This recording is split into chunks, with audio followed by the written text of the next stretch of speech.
Good morning to all our delegates and friends in Kenya, and good noon to everyone in India. This is Dharmendra Joshi, once again your host for the day, and I welcome you to this IMDI webinar series, concurrently organized with the virtual trade show titled Medical and Healthcare Africa 2020, focusing on medical, healthcare, and anti-epidemic products.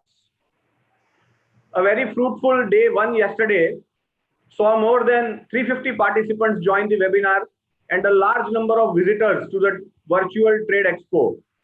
We had the pleasure of having excellent information and vision sharing from Sri Rajiv Nath, the forum chairman and founder, Association of Indian Medical Device Industry, Dr. Eric Ruto, the vice president, Kenya National Chamber of Commerce and Industry, Dr. Elizabeth Gitau, the CEO of the Kenya Medical Association, Sri Mahesh Desai, the chairman of Engineering Export Promotion Council India, Mr. Joshpat Mabua, on behalf of Ms. Mercy Wagangi, the Chief Administrative Secretary of Ministry of Health Kenya, and finally by Mr. Ravi Srivastav, the CEO and Director of OmniLens Private Limited, Ahmedabad, India. A wealth of information and learning from all these experts, all leading to highlight the fact that India is a reliable source of medical device products and technologies for Africa.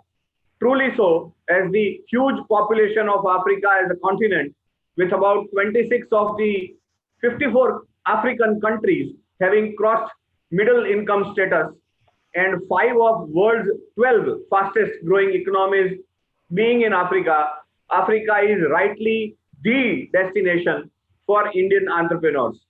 India, and in particular Gujarat, has always had the fortune of having very ancient business relations with Africa. And the African people definitely have more faith, trust, and affinity to Indian people than any other place in the globe.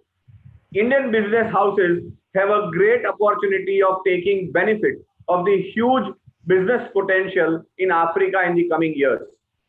Today is the second day of this webinar, and today's theme is safety and risk management for healthcare professionals.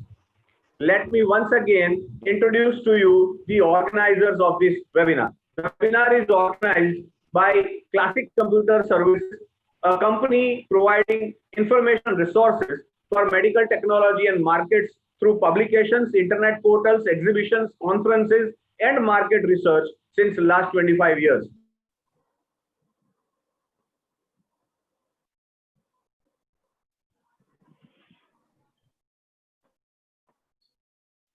Timely information.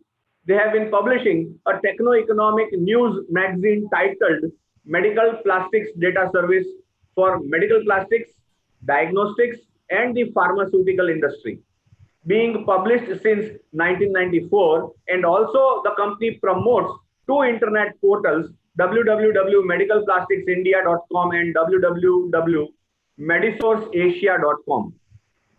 The organizers of the virtual trade show, Radeecal Communications, led by Mr. Sanyal Desai, have established themselves as one of the renowned international exhibition and conference organizers in India and Kenya by organizing various exhibitions in varied business sectors in the domestic as well as the international circuit. Radeecal Communications, with their experience of more than 10 years in the exhibition industry, have partnered and represented India at various global exhibitions that have taken place in different parts of the world. This virtual trade expo and webinars are supported by the Ministry of Health, Republic of Kenya, the Association of Indian Medical Device Industries, in short AIMED, the Medical Association of Tanzania, Engineering Export Promotion Council of India, EEPC India, the Medical Association of Kenya, Critical Care Society of Kenya, National Health Authority, Government of India, the Kenya National Chamber of Commerce and Industry, and the Association of Kenya Medical Laboratory Scientific Officers. To begin the day today, let me invite Mr. Sanyal Desai, the Managing Director of Radeecal Communications, one of the organizers of this event, to give his welcome speech, please. Mr. Sanyal Desai. Thank you so much, Mr. Joshi, for your always, as usual, wonderful seminar moderating whenever you operate. We always cherish to associate with you. Thank you. Ladies and gentlemen, it is my privilege to give a welcome note today in front of a lot of eminent speakers and panelists on this platform. Let me first of all welcome His Excellency Mr. Willy Bett. Mr. Willy Bett is a High Commissioner of Kenya to India, and we are lucky to have him here in India. And we also have a lot of good cherished moments when he was in Kenya and when he started his journey in India. So we have a lot of attachment with the Embassy of Kenya as well as the Kenyan government as well. And personally, I feel that Kenya is my second home after India. I would say that because we do a lot of activities there. We have our own office in Kenya since last 6-7 years, and we look for very strong and continue bilateral relationship between India and Kenya. I would also like to welcome Dr. J.L. Meena. He also was in Gujarat, and we are also lucky to have associated with him in one of our past exhibition and webinar conference which we have done with Mr. Pandya as well. So welcome Dr. J.L. Meena also. We have Dr. Karnav Patel. I would like to welcome Dr. Karnav Patel. He's from Apollo Hospital and AIM Hospital. He's doing a lot of services over there. Then we have Mr. Safari Kithi. He is the chairman of Association of Kenya Medical Laboratory Scientific Officers. So welcome Mr. Safari also. And we also expect Mr. Lawrence Mamiti very soon with us. He is also a member of Association of Kenya Medical Laboratory Scientific Officers. And lastly, Mr. V.R. Patel is a retired Chief Environmental Engineer and CEO of Vir Environment Management. We have also associated with Mr. V.R. Patel when he was giving his honor services to Gujarat Pollution Control Board. So thank you so much, everyone. Thank you all the exhibitors, all the visitors. This is a new normal, the virtual platform, and with somewhat positive and negatives, somewhat pluses and minuses. We are going ahead towards this, and I think we had a very fantastic first day in terms of good numbers of visitors and webinar attendees came to this platform, and we look forward another 4 days fruitful visit flow from across the world. Thank you so much. Thank you. Thank you very much, Mr. Sanyal Desai. This effort has been very successful, and we look forward to more such events to help bilateral trade between India and Africa. I now invite Mr. D.L. Pandya, the webinar convener and the Managing Director, Medical Plastic Data Services, the other organizers of this event, to give his address, please. Mr. Pandya, please. His Excellency, Mr. Willy Bett, Dr. Meena, Dr. J.L. Meena, Dr. Karnav Patel, Mr. Lawrence, Mr. Safari, Mr. V.R. Patel, dignitaries and delegate friends from Africa and India, good morning and good afternoon. Welcome to this second webinar focusing on safety and risk management for healthcare professionals. Safety and risk management for healthcare professionals was never more important than in the present COVID-19 pandemic situation. As we know, healthcare is one of the fastest growing sector of the economy, and women represent nearly 80% of the healthcare workforce. Healthcare workers face a wide range of hazards on the job. On and above the COVID patient exposures, they are including needle stick injuries, harmful exposures, latex allergy, risk associated with biomedical waste management, hospital-acquired infections, sterilization-related risks, and so on and so forth. Healthcare workers experience some of the highest rates of non-fatal occupational illness and injury, exceeding even more than the construction and manufacturing industries. This signifies the importance of managing safety and risk management at all levels for the healthcare professionals. Considering this, the national this conference, this webinar on safety and risk management for healthcare professionals. We have been organizing such events for the last 4 consecutive years, and this is the 4th conference in the form of this webinar. The objective is to help companies from India and Africa to face challenges post-pandemic and the new normal situations in the coming future with 3 different themes. The target or the focus of this webinar is also on the healthcare services sector, and I hope that the delegates and the visitors of this exhibition, this virtual exhibition, will certainly benefit from the participation in this very important subject on health, safety and healthcare for healthcare professionals. Thank you very much.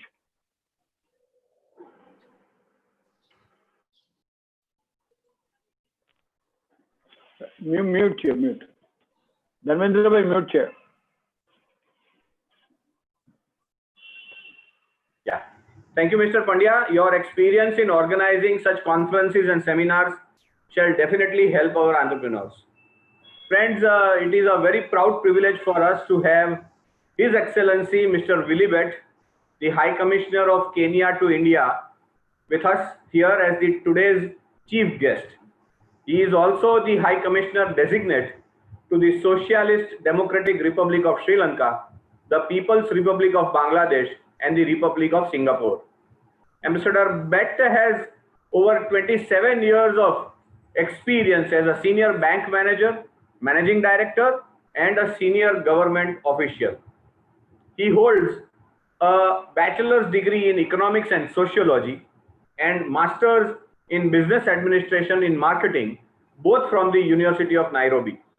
He also has undergone several professional courses, including in banking, market research, and prestigious advanced management program jointly organized by the Strathmore Business School in Nairobi, Lagos Business School in Nigeria, and the IESE Business School in Barcelona, Spain. He is a member of the Chartered Institute of Marketing, Marketing Society of Kenya, and the Kenya Institute of Management. May I humbly invite His Excellency, Mr. Willy Bett, to give his address, please. Mr. Bett, please.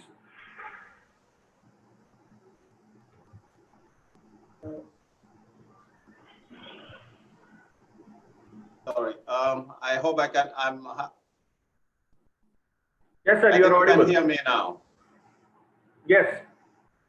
Thank you very much for those kind introduction, Mr. Joshi.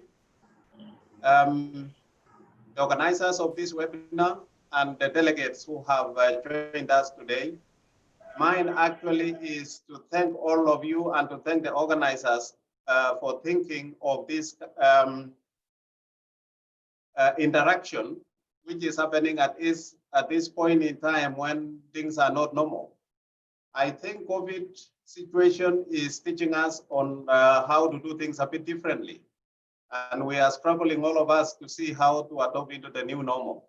And therefore, some of the things, as we were talking today in a meeting I was in, is that most of the things which we are undertaking now will remain with us even in after COVID. Post COVID, we are going to see most of the innovations we have come up with remaining with us. And so I'm happy to join you today in this webinar on the discussion on healthcare, especially between India and Africa. I will be talking mostly about the Kenyan situation. I want to begin by saying the relationship between Kenya and India dates back to the pre-independence period, where relationship was basically on trade. And this kind of relationship has really grown and has made the Indian community part of the Kenyan tribes, which has officially been agreed and was declared not long ago. So the Indian community in Kenya are not Indians anymore, but they are Kenyans. And therefore, that puts Kenya in a better pedestal in terms of relationship between Kenya and India. And when you talk of Kenya-India relationship, the majority of the Indian community in Kenya are actually from Gujarat. And so, which is an historical fact, which dates back to pre-independence, where the Gujaratis were the first Indian community to come to Kenya. And so, it's not a new thing for Kenya then and India to collaborate on various areas. And therefore, the bilateral relationship between Kenya and India has been growing from strength to strength, thanks to the leadership of the two countries. And I dare say, the level of cooperation existing now is all-time high. And this one is courtesy of the Prime Minister of India, Narendra Modi, and the President of Kenya, Uhuru Kenyatta, who took up the relationship and moved it to the next level. And so, as the people on the ground, ours is actually to leverage on that relationship, on that high-level relationship, to make sure that the business community really take place. Because it's another thing to have the frameworks put in place and the actual business to take place. And so, this webinar is one of the avenues where we would want to see actual business relationship develop between the people of India and people of Kenya. And we pride ourselves in Kenya as a stepping stone to Africa. The minute anybody steps in Kenya, you actually have the opportunity to access the rest of Africa, more specifically Eastern Central Africa. And it is because of the position we occupy in Kenya in terms of infrastructure, in terms of all types of communication, both by land and by sea and telecommunication. That has put us in a really better position to access the rest of Africa through Kenya. And so today I'm really very happy that we are addressing this issue of healthcare. Part of my brief being in India is to find out the magic of India, or what is this code which India coded right in the area of healthcare. And I've come to confirm it. Being on the ground, the health system in India is really vibrant. And that no wonder you find most countries sending their patients to come and get treated here in India. And it has come out more clearly this time during the pandemic, more than any other time in the past, because there has been some natural flow of patients coming to India for treatment and leaving. But now, given this situation, we can deliberately see the desperate nature of our patients all over wanting to come for treatment in India, and the kind of restrictions available is really not allowing that free movement to happen. And that takes us to a major point. What kind of relationship are we going to build with India such that we build all the capacity in Africa and more specifically for my case in Kenya? What partnerships are we going to build with the Indian businessman such that even during pandemics like this, the services of healthcare can still continue in our various countries? And so this issue has come out so handy at this particular period because of the challenges we are also facing going forward. As I mentioned earlier, the level of technology in Kenya is equally good, and therefore, even without physical, we can develop some innovations on how healthcare can continue in Kenya, even without physical movement. Telemedicine is one area where I would want to see partnerships happening between India and Kenya. But going back to the traditional partnership is the manufacturing sector in the area of pharma in India is by far very advanced. And it is challenging any other industry or any other country in the world. And so partnerships in those areas of manufacturing is really critical to the extent that we've seen in the past a lot of partnership with Kenyan companies with many other multinationals. But we have in the recent past seen the shift from other multinationals to the Indian multinational systems, the partnerships in the area of manufacturing of pharmaceutical products. And therefore, this is an area we would want to encourage more so. And I think this kind of interaction is going to expose more the private sector in Kenya, especially in the area of medicine, because it's really vibrant. The medical profession in Kenya is mostly in the hands of the private sector. And that makes the partnerships more easier. And so we would want to see more. And this platform and webinar and exhibition is going to be one of the means of ensuring that the private partnership between the Kenyan entrepreneur and the Indian entrepreneur come together and see in which areas are they going to collaborate.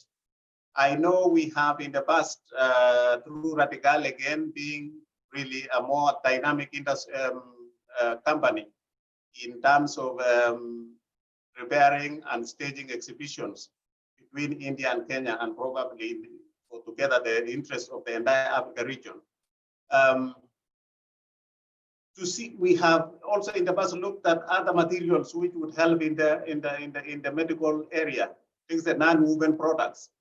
We have also been discussing those areas, and we are seeing that the health sector requires more, especially at this point in time.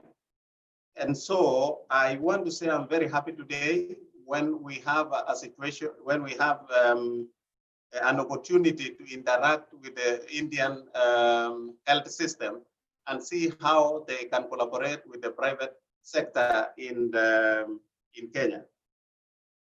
So the impact of COVID, as you all know, has been major in all sectors of the economy, not only the health sector, but the impact has been felt all over. The growth rates now in most countries are very low or are below target, courtesy of COVID. But as I told you earlier, the impact of COVID as a disease itself and as a way of restricting movement of patients has been dire. As I told you, for the case of Kenya, the number of patients who would have wished to be in India for treatment is so huge. And so the impact and the restrictions which has come as a result of this COVID has really denied those people the opportunity to come for medical care, and has made it very expensive for them, because in some cases, some patients have had to hire flights to fly into India to access these services.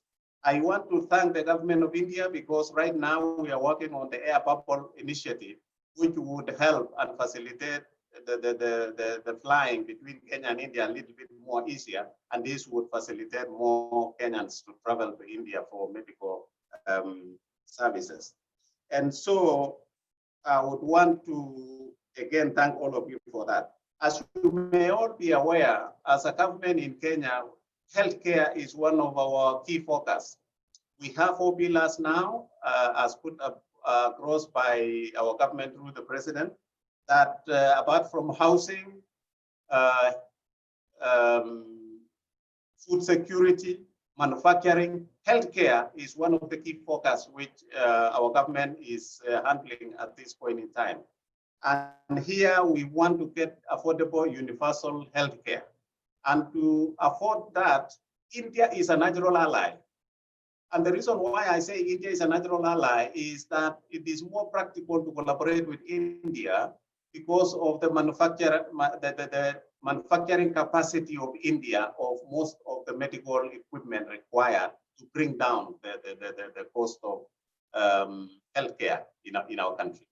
And so the more we exhibit and show what India can offer in the medical world, the more the business, the private business sector in Kenya can see that the cost of health can be reduced by accessing some of the products being manufactured in India. And so I'm encouraging the partnership. I'm also encouraging the Indian entrepreneur not only to focus on exporting these products to Kenya, but equally to focus on undertaking partnership and manufacturing the same products down in Kenya. And when you manufacture in Kenya, you will not be serving that market of Kenya, but you will be serving a regional market, East Africa and Central and Southern Africa. And so from where I sit, I would want to encourage both entrepreneurs between Kenya and India to work together and build some partnership so that they can start investing in the healthcare manufacturing in Kenya. So before I conclude, I would wish just to give you a little bit of some of the statistics to show the potential existing in Kenya in this area of healthcare. Kenya, in the year 2018, imported a number of assorted healthcare equipment. And I would want you to see, curiously, where India lies as far as some of these imports are concerned. And it shows you that India has some work to do in terms of improving the relationship between Kenya and India as far as healthcare is concerned. For medical services, the total imports was $60 million, $60.2 million. And India's contribution was $5.98 million. In the medical furniture, we are talking of $7.3 million imported in Kenya, but India contributed $325 million. Wound care products, 10 million contribution by that which came from India is 407. Running down, let's see, like X-ray equipment was 43.7 million imported in Kenya, but the what came from India was $659,000. Breathing appliances, which applies to the situation we are in now, $1.1 million was imported, and only 31 million came from India. Laboratory reagents, 55.9 million was imported, and 1.6 million came from India. In summary, 10% of all the imports to Kenya actually came from India. And this provides a clear opportunity for the Indian entrepreneur to work more closely with the Kenyan health sector, so that we can improve some of these figures. That is part of my work here to ensure that the trade between India and Kenya really grows. And this is one area where I'm seeing a lot of opportunity for the Indian entrepreneur to work with the Kenyan businessman to see how to build up and increase the trade volume in the area of healthcare. And so I would want to thank all of you and to say that there is a great deal of opportunity in Kenya in the area of healthcare. And it is natural, India is a natural ally of Kenya. There is no much bureaucracy. The countries have put in place all the infrastructure in place in terms of legal frameworks, in terms of collaboration frameworks. We have ready frameworks of letters of credit between Kenya and India. And therefore, it is the responsibility of the business community to really work together and exploit on the working relationship and the bilateral relationship, which is at its all-time high now between Kenya and India, so that we can improve our health systems. And Kenya is going to benefit a lot from the Indian system to see that we also build capacity in our country, especially in the training of doctors and also in equipping our hospitals to ensure that we improve our health provision for the people of Kenya. And so I want to thank you once again, the organizers of this webinar and everybody else. I don't know whether there'll be questions, because I would want to also request to take leave almost immediately because I'm rushing for another meeting. Thank you very much. Sir, we'll come back to you with questions, as you have already suggested that you want to leave for another meeting. So I will come back to you with the questions and you can reply, your office can reply later on. Right. Yeah. Thank you so much, sir. Thank you. Thank you so much. I hope you will allow me to seek leave. Right, sir. No problem. Yeah, thank you. Thank you, sir. Thank you very much. Your words were very motivational. You highlighted the opportunities for establishing and furthering the bilateral business relationships between India and Kenya in the healthcare sector. Thank you for ensuring support and help to Indian entrepreneurs in establishing their businesses in Kenya. We look forward to benefit from your ever helping office. Thank you very much. Thank you. Thank you and welcome. So friends, now we have with us Mr. Safari Kithi, the National Executive Chairman of the Association of Kenya Medical Laboratory Scientific Officers. Mr. Kithi has served as a sub-country medical laboratory coordinator, a lecturer at a private medical training college known as the Outspan Medical College in Nyeri. He has a bachelor's degree in medical laboratory sciences and has served on various positions in the association and is a known advocate of absolute professionalism in Kenya. May I request Mr. Safari Kithi, the National Executive Chairman of Association of Kenya Medical Laboratory Scientific Officers, for his address, please. Mr. Kithi, back office, can you please unmute Mr. Kithi, please? Dharmendra, I think he has got some connection issue because he was there. Yeah, he was just there before a minute. Now I cannot see him. Yeah.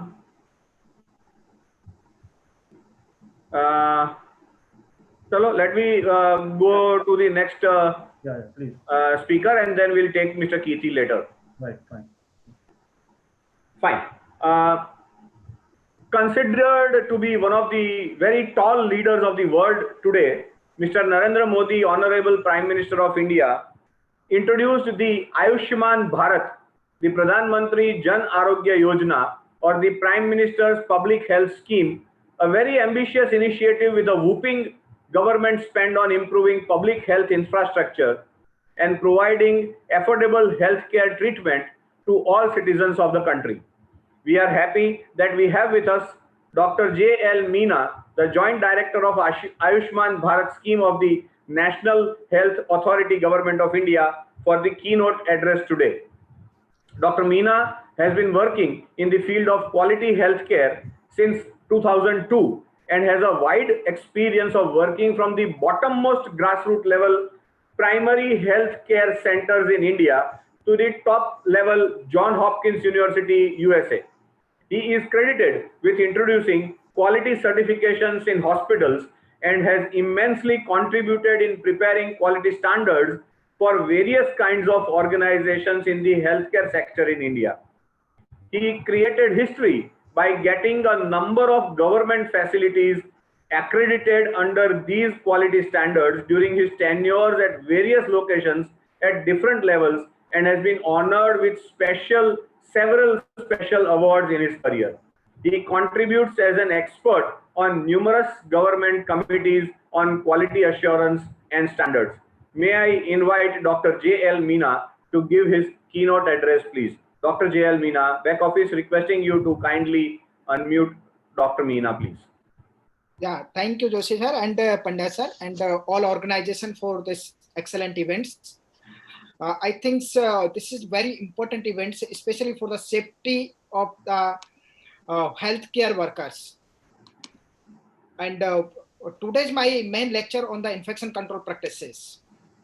When we say for the infection control measure, I think so the prevention and control of the infection is the responsibility of each and every healthcare providers, because each and every healthcare provider is responsible for the infection control practices. And that's why in the developing the hospital infection control program is very necessary to prevent the infection. If you see the infection control practices in the hospitals, the first is important is the standard precautions. To maintain the standard precautions. The second important thing is the safe injection practices. The third important thing is the sterilization and disinfection practices. The fourth is the biomedical waste management, which is also a crucial role for the infection control practices. Third and fifth is the healthcare worker safety. Our main important is the healthcare worker safety as well as our patient and relative safety. The prevention of the healthcare associated infection is also main role for the infection control practices. And last but not least, the safe infusions, it may be IV or ventilation, is also very important things. And this is the key role of the infection control in the hospitals. The infection control program, which contain the infection control manuals. So first, your hospital should be prepared the infection control manuals, which contain the standard additional precautions and the standard operation procedures. The important thing is the training, and trainings. The training to our healthcare providers, first you the need-based assessments for the trainings to the doctors, to the nursing staff, to the housekeeping staff, to the securities, and the protection of the healthcare worker is very important role for the infection control programs. The surveillance activity and incident monitoring is also important role for the infection control programs practices. And aseptic technique, use the aseptic technique during the injection practices. Isolation of the patient is very important. Key role, especially during the pandemic situations. Use of the single use of the devices and reprocessing of the instrument equipment is also very important role for the infection control programs. The develop the antimicrobial studies and outbreak investigations, the proper biomedical waste management and environment management practice include the supportive services like the management of the food and linen management also. When we say for the infection control program, I think infection control programs need two levels, especially as the one is the infection control committees, another is the infection control teams. The infection control team is the routine teams, which is daily monitoring, and infection control committee is the high level committees, which is just a advisory body for the hospital to prevent the infection control practices. The role of the infection control committee is very crucial for the prevent infections. The first role is the plan, how you plan for infection control practices, the review and approve the plan for the infection control practices, the review, approve the infection control policies, the role of the infection control committee, support the infection control team, and direct resources to address the problems as the identifications, to ensure the availability of the appropriate supplies, and the review the epidemiological surveillance data and identify area of the interventions for the infection control practices. Our infection control committees also role for the improve the practices, because when we say for the quality is the endless process and it's a continuous improvement process. And that's why improved practices is also key role for the infection control committee. The training is also very important role. Training, before you give the trainings, you identify the need-based assessment of the trainings, what training need to the doctors, what training need to the nursing staff, what training need to the housekeeping staff. So accordingly, you give the trainings and training. It's a very good practices for the improvements. The review the risk management. When you review the risk management, it's also very important for the key role for the infection control practices and outbreak investigations. You root cause analysis and then CAPA you do for the infection control practices. The community and corporate, the other committees also, like the antibiotic committee, occupational hazard committee, and quality assurance committees. The infection control team is the daily monitoring team, which include doctors, maybe infection control nurses and microbiologists, and the infection control team is also responsible for the day-to-day running of the infection control practices. And a daily round is also necessary by the infection control team. Which is the high risk area where the infection is more.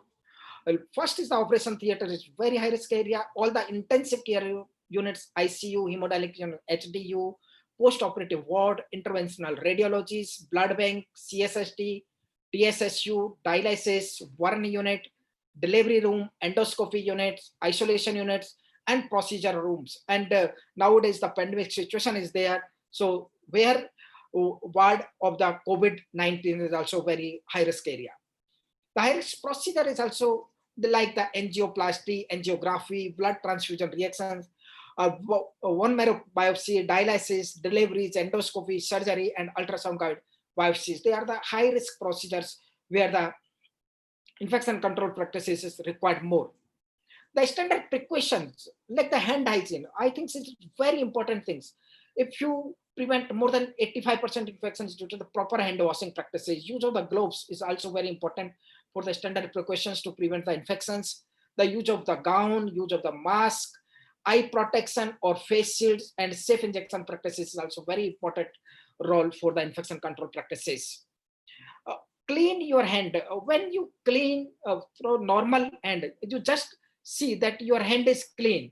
But when you see through the fluorescence, your some part of the area is contain the microbes. And that's why you need the proper hand washing practices, like the back side, front side, some area which is remaining and not properly clean. So the practice of the hand washing is very important. The proper hand washing practices control your 85% infections. Like the hand washing practices, the hand wash, properly hand wash according to the plain soap and waters. The antiseptic hand washings and with the soap having the antiseptic agents and water, antiseptic hand rub, typically the alcohol base, apply the antiseptic hand rub to all surface of the hand to reduce the microorganisms. The skin flora, the transient flora, the colonized superficial layer and more immune to the removals, and the residential flora attached to the deeper layer of the more resistance to the removals is the hand hygiene practice is also very important. The 5 moment where the hand washing practices is very important. Like the first is the before touching a patient. Second is the before cleaning or aseptic precautions. Third is the after body fluid exposure or risk. Fourth is the after touching a patient. And fifth is the after touching patients of the surroundings. The step of the proper hand washing practices, as you know, the 6th step is there, palm to palm, each palm over each dorsums, palm to palm figures, 4 back of the figures, oppositional palms, and rotate the palms and rotational rubbers. The one is the step of hand washing practices. Another is also very important for the surgical hand washing practices. The 7th step of the surgical hand washing practices, like the removal of all jewelries, wet your hands and forearms thoroughly, the clean under each figments with the sticks or brush, hold your hand rubs above elbow levels and apply antiseptic in the circular motions, finger trips to elbow, repeat for the second hand and continue in this way to the 3 to 4 minutes. The 5th steps, hold your hands above elbow and rinse the finger tip first and each arm separately.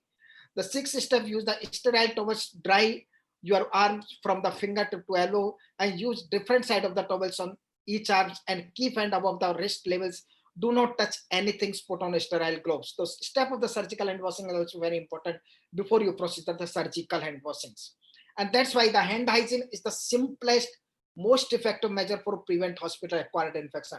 And as you know, the 85% infection is prevent due to the proper hand washing practices. And that's why we need proper hand washing practices according to the properly steps.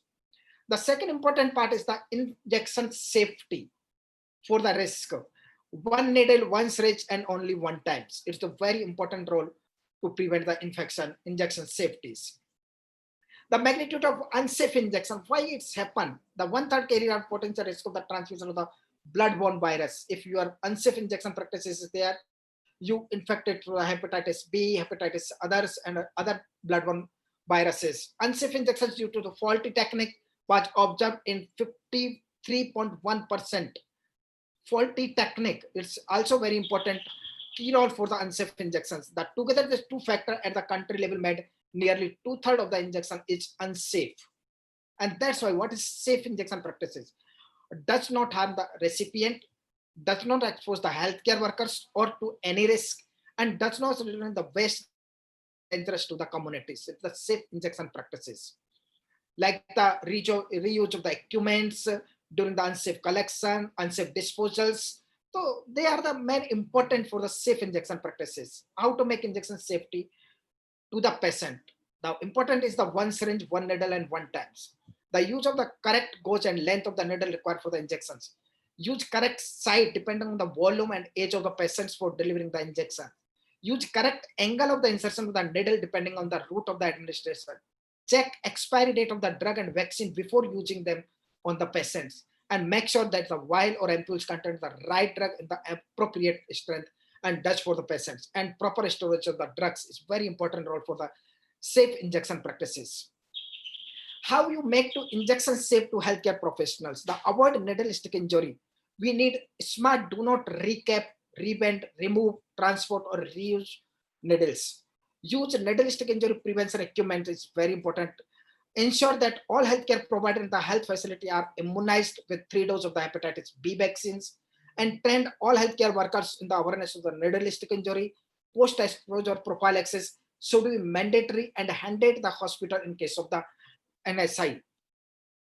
The how to make injections safe to the community. Hazardous needles waste management need to be secured. This is possible by the bring the awareness among the healthcare workers communities about the potential hazard of the sharp waste, minimize the segregation and decontaminations and disinfections, the hazardous waste, use the sharp containers that prevent injury to the healthcare workers, destroy user items to prevent their reuse. And the third most important is the cleaning of the disinfection and sterilizations. As you like, the definition of the sterilization describe a process that destroy or eliminates all form of the microbial lives and is carried out in the healthcare facility by the physical or chemical method, stream under the pressures, dry heat, ethose gas, hydrogen peroxide gas, plasma, and liquid chemicals are the principal sterilization that is used in the healthcare facilities. The disinfection is described as the process that eliminated many of all the pathogenic microorganisms except bacterial spores and inanimate objects in healthcare settings, object usually for the disinfection, while liquid chemicals or wet pasteurizations. The high-level disinfection is required and defines the complete examination of all microorganisms in or on the instrument, except for the small number of the bacterial spores. For FDA definition of the high-level disinfection, is a sterilant use of the shorter content time to achieve the 6-10 kilo of an appropriate mycobacterium species. The cleaning is the removal of the visual soils, example, the organic or inorganic materials from the object and surface, and normally accompanied manually or mechanism using water with detergent or enzyme procedures. The decontaminations remove the pathogens or microorganisms from the object so that are safe to handle use of the discarded. The germicide is an agent that can kill microorganisms, particularly the pathogenic organism, or antiseptic are germicide applied to the living tissue and skins. The disinfectants are antimicrobial applied only to eliminate the object. So disinfection and sterilization practice is very important role for the infection control practices in your hospitals.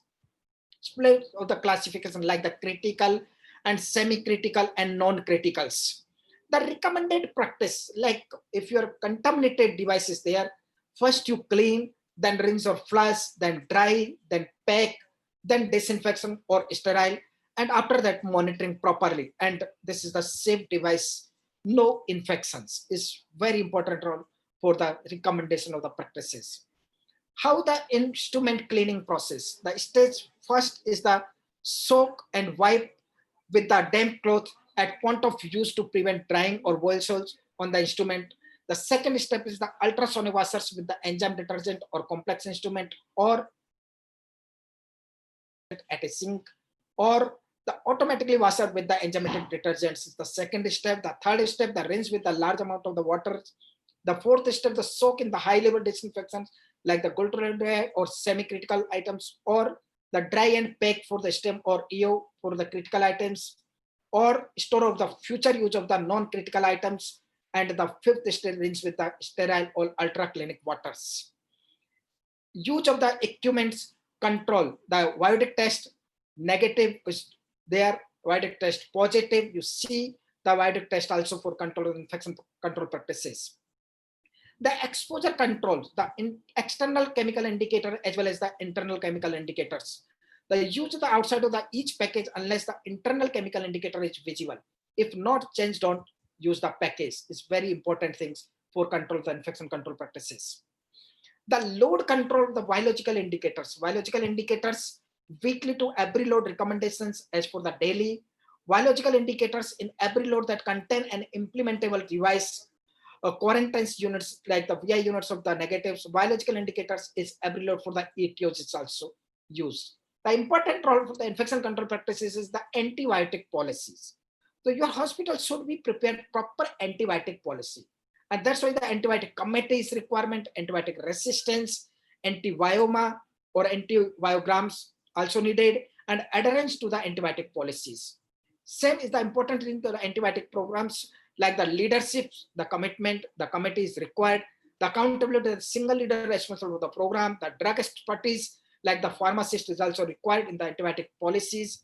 The action, at least one recommended action such as the antibiotic times out after the 48 hours, and tracking, monitoring the antibiotic prescription and resistant patterns, and the reporting of the antibiotic use and resistance to the doctors, nurse and relevant staff, and education the clinicians about the resistance and optimal prescriptions. And it's very important by the antibiotics policy and infection control committees. Laundry and linen management is also key role for the infection control practices. Some hospitals have the automated mechanism, laundries, washing mechanism, and tumble dryer and calendar mechanism. Solid linen, like the all linen that is contaminated with the blood, etc. Other body fluids in place on the yellow laundry bags and clean after the disinfections. Same for the clean linen, the covered linen card used to transport clean linen to the ward and unit and stored in the closed cupboards for prevent infections. The kitchen is also very important role for the infection control practices. The all food handlers should undergo regular medical examinations like the blood test, stool examination, urine examinations, and also immunized with the hepatitis B, typhoid vaccine, and tetanus toxoid, and also examination of the nail and hairs. The staff trained on the kitchen sanitation and safe handle of the food items and guidelines are provided. The appropriate post-prophylaxis PPE provided and checklist for the PPE maintained at the cafeteria is also very important roles. Engineering control is very important role for the infection control practices, especially in the high risk area, like in the operation theater, ICU, HDU. And the temperature should be maintained at the 21 plus minus 3 degrees and inside the OT all times. The humidity, related humidity between the 40 to 60%. Air exchange per hour, like the 30 air exchange per hours. The fresh air is component of the air exchange in 14 air exchange out of the totals. And HEPA filter instrument, the major OTs, and air container at entrance of the MICU, OT, post-operative, onco post-operatives, and other high-risk areas. The biosafety cabinet for preparation of the cytotoxic drugs is very important role. And over the hand tank schedules, formulation of the water filter services and water testing every 3 months scheduled properly. The housekeeping staff is also the disinfection and cleanliness of the solution used, toilet cleaning checklist, cleaning protocols, pest control, spill management kit is also important, mercury spillage kit, cytotoxic drugs, and food blood spillage kits. Surveillance activity before you continuously, because when we say for the quality is the continuous endless process, and that's why the surveillance activity is very important role for prevent infection or reduce the infection. The surveillance of the healthcare associated infection like the central line associated bloodstream infections, the catheter associated urinary tract infections, the ventilator associated pneumonia, the surgical site infection pneumonia, the wet sores, and the phlebitis, and the hand hygiene compliance is very important for the doctors, for the nursing staff, for the housekeeping staff, the monitoring of the equipments for the sterilization and disinfections, the biomedical waste practices and disposals, and the surveillance of the healthcare worker safeties like the needle stick injury and blood fluid, body fluid exposure to the healthcare workers, and periodic microbiological data for the lab to be evaluated properly. The biomedical waste management, when we say for the biomedical waste management, I think segregation is the important and key role for the proper biomedical waste management. And segregation is the role of the all healthcare workers. At the site of the segregation is very important role. The authorizations through the pollution control board, the state pollution control board, or the central pollution control board, the segregation, collection, and disposal through the common biomedical waste facilities, the annual return and other reports, and the visit to the vendor sites like the visit to the common biomedical waste facilities and use of the personal protective equipments also for the proper management of the biomedical waste management. The spill management kit, you should have the spill management kit and give the training to all healthcare workers. Other measures like the notifiable disease, the IDSP form and formats, use of the PPE, isolation and variant nursing, and the pre and post exposure prophylaxis practices and outbreak management practices, the regular training on the infection control practices and budgeting for the infection control committees and infection control practices is also very important role for the prevent infections. I think thank you very much, and thanks to all organizations to give this opportunities. Thank you very much.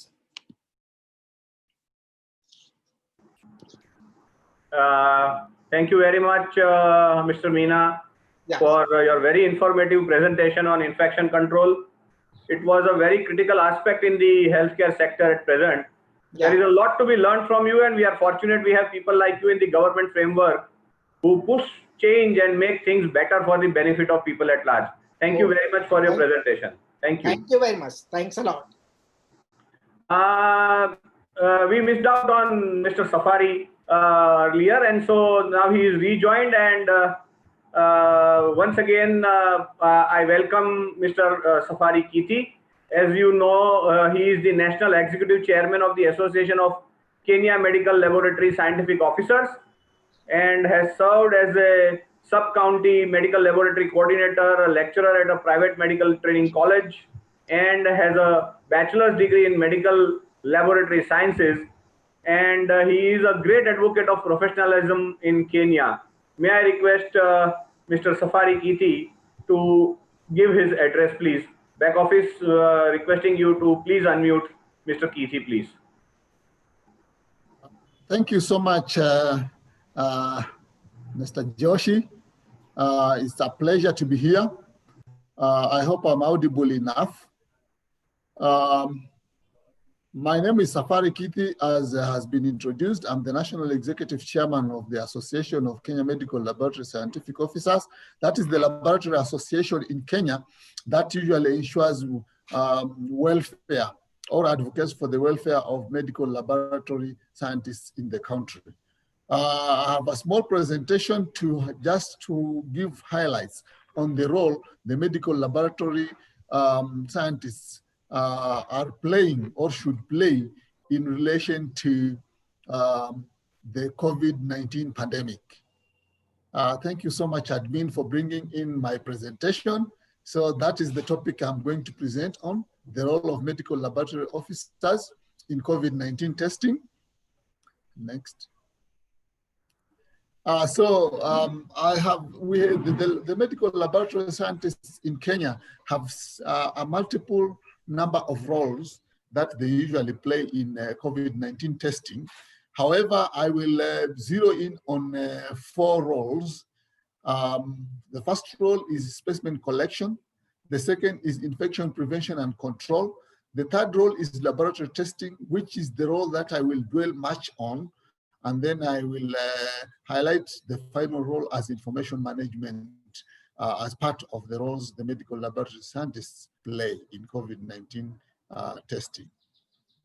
Next. So I'll talk about specimen collection, and I'll just give this one as a summary. The medical laboratory scientists in Kenya since the onset of the pandemic in March 2020, they have been trained and have been capacitated to be able to collect specimens that are being used for diagnosis. The main specimen that has always been collected is the nasopharyngeal swabs, and the medical laboratory scientists have been going to the field, doing contact tracing and collecting nasopharyngeal swabs. And then we also have the oropharyngeal swabs. Actually, the Kenyan system is using a combination of the two, all of them collected and put together in one viral transport media tube, and then they are transported to the testing laboratories.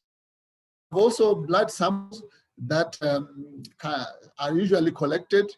When I come to laboratory testing, I will talk about different specimens that are supposed to be done, especially when monitoring the clients that have tested positive, especially things like the dimers, the urea electrolytes, and all that.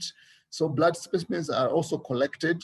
And then the urine samples, because I believe, and I will, when it comes to diagnosis, about the detection of the virus, the COVID-19 virus in urine samples. So these are some of the samples that the laboratory officers are involved in collection. Next. On infection prevention and control, I'll just also do a quick summary that with infection prevention and control, the laboratory scientists are mainly involved in terms of personal protection and waste management. And in personal protection, we are talking about the personal protective equipment, and the PPEs that are involved include the N95 masks, which they must put on when they are donning, and the coveralls, a full set of the PPE that is required for collection of specimens for COVID-19, which has been made available in almost all the settings where the medical laboratory scientists do collect specimens. Then we have issues of hand sanitization and disinfection, which is usually applicable for the officers or the scientists who are going to collect specimens to ensure that they are protected themselves and also they protect the client. Then we have waste management, all the waste that they will generate while collecting specimens for the purposes of diagnosis, and even the waste they will generate while doing the actual testing is handled in a manner that it is segregated upon generation, and it is usually segregated into the color-coded waste bins, and then mainly this waste is usually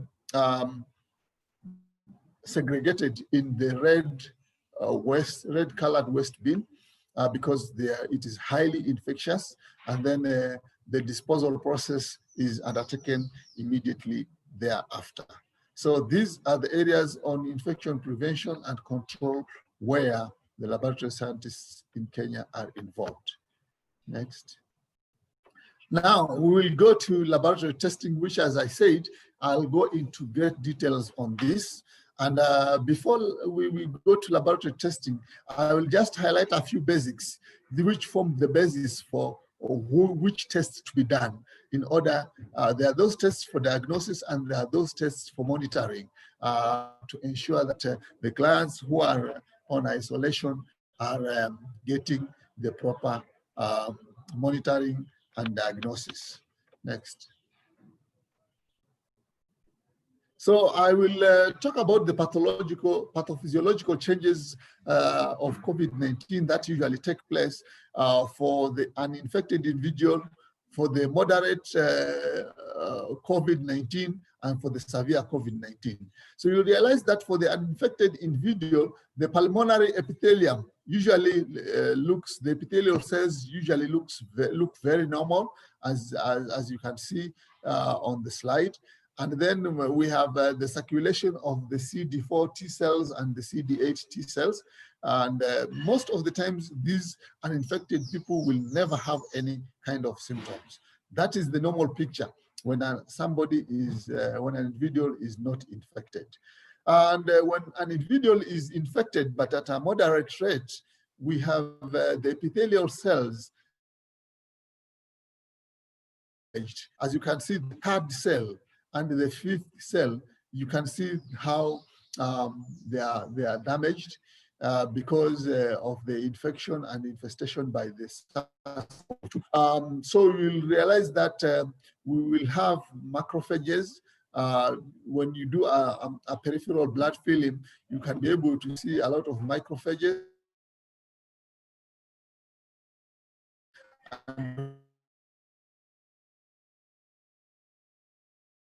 When you do the immunochemistry, you'll also be able to see the TNF.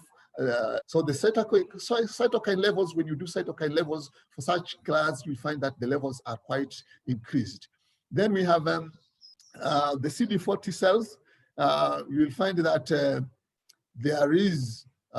they will be expressed. So you can even do CD4 T cell count and you will be able to detect quite a number of them. Then at this point, the client develops some symptoms like fever, cough, general malaise, some fatigue, and then there will be some myalgia that will be experienced. For the interleukin 6 levels will be raised.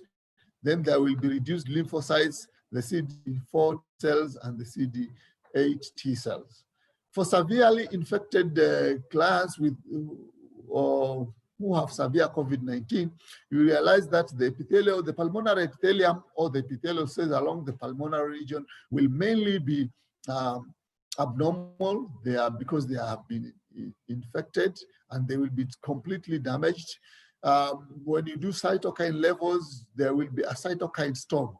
There will be a highly increased cytokine levels. Then CD4 T cells will really be reduced to lower, very lower levels. And then the patient develop some fever, cough, fatigue, myalgia, dyspnea, and then the respiratory failure is likely also to develop.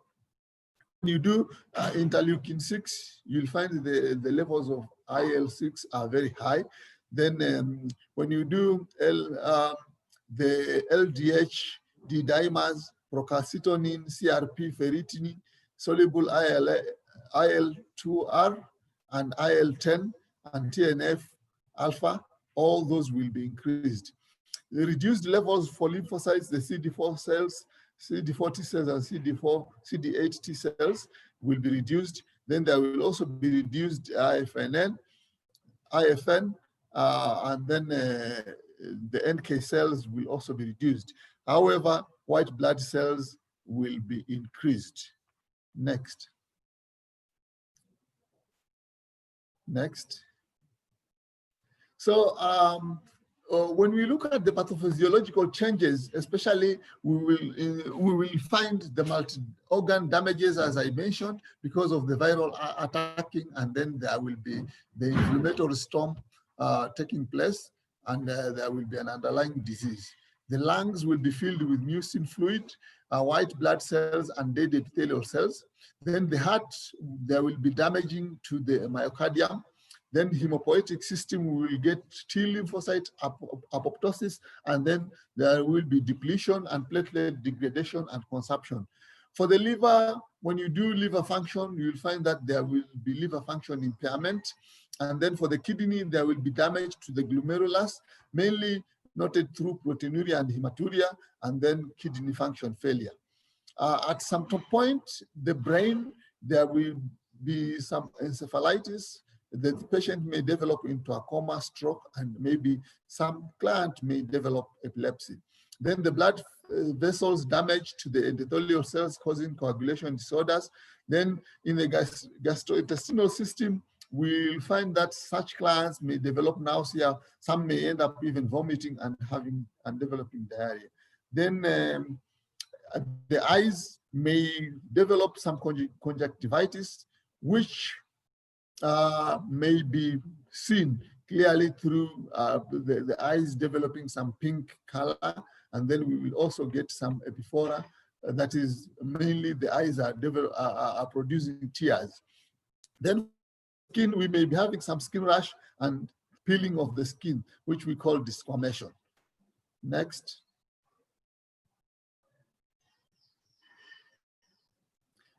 So the impact of the COVID-19 on the different organs and the laboratory diagnosis, we are looking at the hematologic and hematopoietic system. And this, I'm bringing it up because most laboratory scientists have been dwelling on the diagnosis through PCR, but I want to show, to bring a picture that mainly there are other areas when we are monitoring the infected clients, we need to look at. For example, the total WBC. When you do a hematologic get a hematologic picture, you realize that the total WBC can be normal or decreased at an early stage of infection, but the WBC will increase with concomitant actions of bacteria and multiple organ failure. Then for the neutrophils, when we do the differentiated cell counts, when the neutrophil count and percentage can be normal or elevated. Morphology will show some abundant and coagulated granules, coagulation of the granules in the nucleolus and the cytoplasm, indicating responses from severe virus and bacterial infection as well. Then for the lymphocytes, we may get lymphocytopenia and eosinopenia, which are often observed with increased neutrophil or lymphocyte ratio. Then the reduction of lymphocytes and elevated NLR will represent a severe condition of the patient. Toxicity, mainly due to the virus to the lymphocytes, leading to apoptosis and consumption of cells, are mainly the cause. Then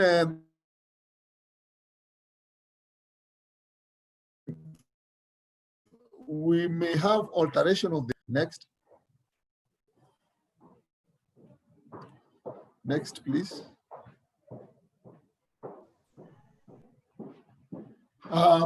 So generally, we will realize that when you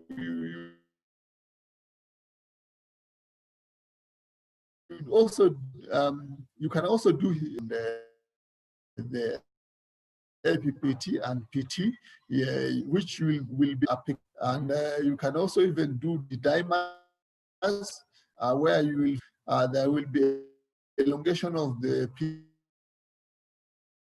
PT, the prothrombin time, an increase or an elongation of the activated partial thromboplastin time APT,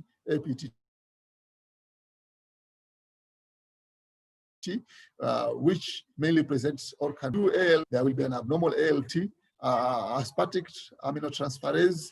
We will find that it will also be increased. It will be abnormal. Total bilirubin, lactate, the LDH and the gamma GT, alkaline phosphatase, all those will be seen elevated in mainly severely ill patients. And it's mainly cytokine and the virus attack to the liver. Then the renal function, creatinine, serum creatinine and serum urea whenever there is severe disease. And then we may also get increased angiotensin 2, which can be seen in some severe cases. Next. For the heart, there will be elevation of the LDH, CK, myoglobin, and the cardiac troponin may also be seen elevated in severe patients. For the cytokines, you can see some elevation of the CRP, which is more, but procalcitonin is usually normal. Get elevated serum amyloid,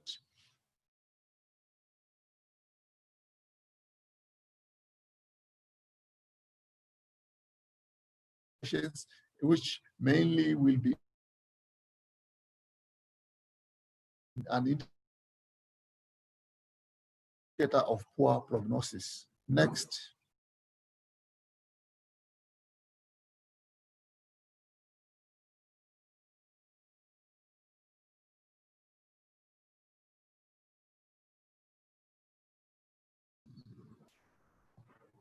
Sorry for the poor connection. Now, the molecular diagnosis, which is the commonly used form of diagnosis in Kenya, will mainly identify the virus nucleotides. And the etiology will mainly be the use of real-time PCR, which is the commonly used in the country. And as I mentioned, majority of the specimens in Kenya being collected is a combination of the nasopharyngeal swab and the oropharyngeal swab, which are combined in one virus transport media for testing.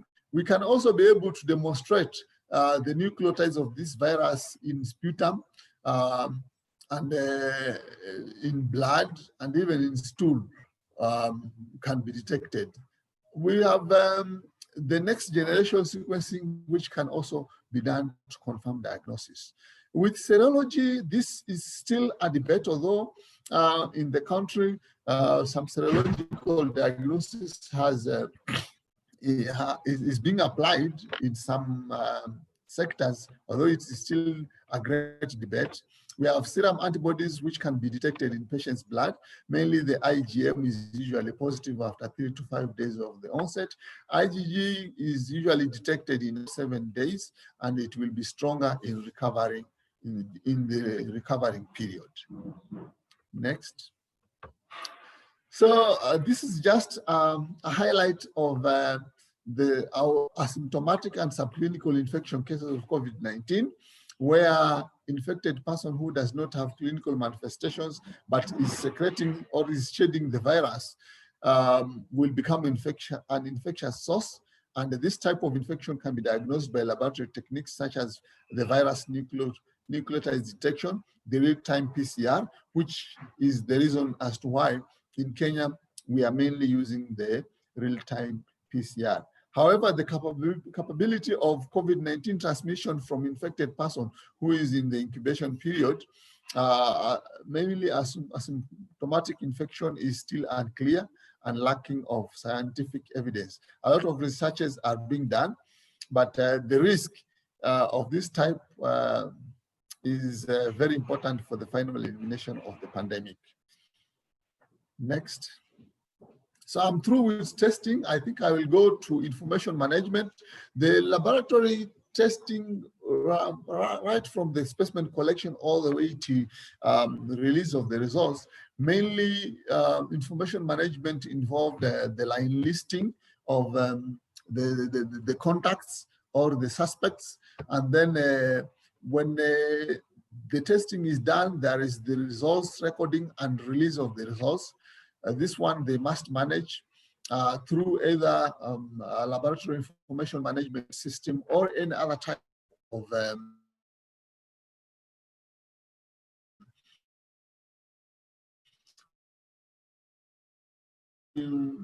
for the Kenyans system, majority of health through the Cabinet Secretary for Health. And this data, they usually manage, all the testing laboratories usually consolidate, transmit it to the relevant authorities for release. Then there is also the records archiving, right from the initial tests to the testing that will be done today. All those records are usually archived for purposes of retrieval whenever need there is. The laboratory scientists also are involved in research, and I believe we have a few publications that have been developed since between March and now, and this is an ongoing process.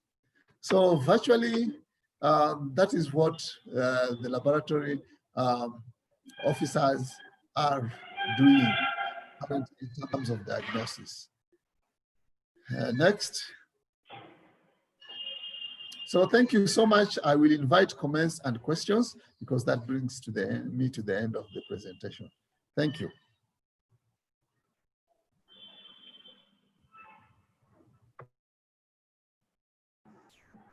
Thank you very much, Mr. Kithi. You highlighted some very important and relevant aspects of the impact of COVID virus on different organs of the body and the role of medical laboratory officers in the healthcare sector.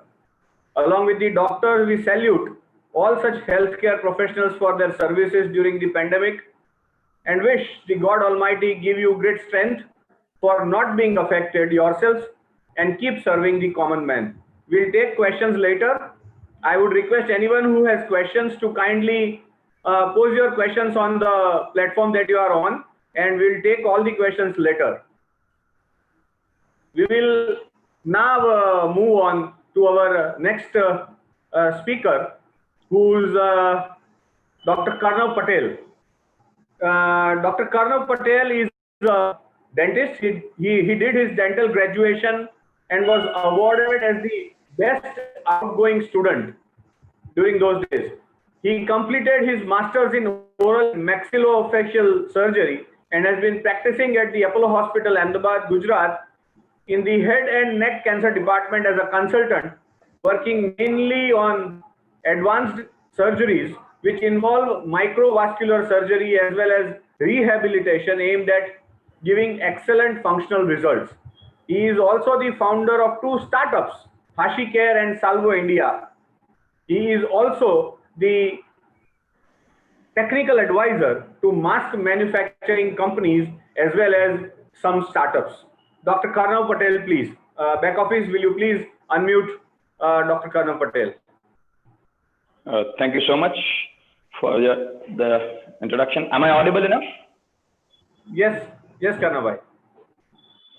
Yeah, thank you. You need to unmute. Yeah, I joined through my phone also. Am I audible now? Yeah, you are. So first of all, I would like to thank everyone, the organizing team. Special thanks to Pandya sir for inviting me to the lecture. And we had a great discussion in the past hour. And we have heard about the technical aspects in the laboratory from Safari sir. We have heard from Meena sir also regarding the sterilization protocols. I'll be talking more about the clinical aspects. So I'm Dr. Karnav Patel and I work in head and neck oncology. Let us not waste time and get into the technicalities. So healthcare professionals and patients may have different risk profiles, which may include the practice environment, the geographical location of the practitioner, and the scope of practice, and the personal circumstances. So there is no one-size-fits-all approach for the whole profession. So we have various specialties, and we have different approaches for each specialty. Our approach should be pragmatic about what can be safely and practically achieved in primarily healthcare setting with limited resources what are available. The team may require a risk assessment to ensure their own safety, and vulnerable patients must be suitably protected. We need to continue exercising our professional judgment and weigh the risks of the given condition. Practitioners should note that the mitigations in place for high alert levels have led to increased patient outcomes for patients, safer and more caring and efficient service for patients, and better led practices. It would be encouraged to return these measures to a new normal because these measures have helped in reducing the infection rates overall. So right now, what should be our priority? It is to deliver safe clinical care to patients, ensuring that the personal risks to the staff are reduced by adopting an individualized risk assessment for all the members of the team. This risk assessment part is most important because this leads to prevention of the spread of infections from individuals to healthcare professionals as well as vice versa. Good evidence risk assessment, consideration of patient needs, and the overall and return to routine practice are built. So there is something known as hierarchy of controls given by the National Institute of Occupational Safety and Health. So the idea behind this hierarchy is that the control methods at the top of the graph are potentially more effective and protective than those at the bottom. Taking this chart into consideration, elimination is the first thing which can be done. But in case of infection, it is practically not possible. So next is substitution or replacement of the hazard. Even that is not possible in case of COVID-19 or hepatitis or HIV or any other infection for that matter. Engineering controls like isolate the people from the hazard, which has been practically done throughout the world. Administrative controls like lockdown have been placed throughout the world to prevent the spread of infections. And the last and least effective resort, which has to be taken care, is the personal protective equipment, which are worn by the healthcare officials as well as other people to protect themselves. Coming to the clinical part, communication and consent. Most important, essential things to be taken care of. Significant changes to the way healthcare is delivered has taken place in the past few months. Effective and meaningful communication is necessary so that the service is well received. Errors that occur often are results of poor systems and processes. A lot need to be redesigned to make the process easier, and cross-checking has to be done to reduce the errors. For each, various publications and various literature shows the division of treatment into 5 phases, like pre-appointment, pre-treatment, during treatment, after treatment, and management tasks. These phases might vary depending on the practice and the department which is being practiced. So coming to the pre-appointment part, communication is necessary in these days ahead of the visit. A digital pre-appointment pack can be made. Administrative tasks has to be undertaken ahead of the visit if possible. Patient questionnaire depending on the particular department has to be prepared. Medical history and COVID screening if necessary has to be done. Risk assessment and patient preparation information has to be collected. Necessary forms like estimate and consent can be signed before the appointment itself if possible, and the payment methods has to be discussed in advance. Review of technology is utmost necessary. These are the times when we need to use advanced technologies. Support and training should be put in place in clinics and the paramedical staff as well as reception so that they understand the technologies and use them to their advantage. A risk assessment should be considered as a part of the pre-planning. Age, pre-existing health conditions, pregnancy, such things should be taken into consideration as increased mortality rate has been seen in vulnerable patients. Coming to the next part, the pre-treatment part. Communicate arrangements and protocols to the patients in advance. to minimize the contamination by offering like separate storage for bags and hand gel at entrance and exit, minimize waiting times in common areas, remove magazines of coffee bar from the reception as used to be in the earlier days, and adoption of high level of infection control and prevention. Protection of the reception staff by social distancing, appointments tailored in new ways, temperature checks can be done, but they are not as reliable as they were deemed. They are widely educated, but the sensitivity and specificity is still poor. May be appropriate as a part of risk assessment for staff or patients who are feeling unwell. Testing, if deemed necessary, which is of utmost importance. Laboratory testing is the most reliable method. Ongoing training for all the staff is necessary. Try to avoid delays from the patients and make sure that the appointments are in time. Patients should be taken directly into the operating room as quickly as possible following the arrival. The COVID-19 is mainly through 3 modes: contact, droplets, and airborne.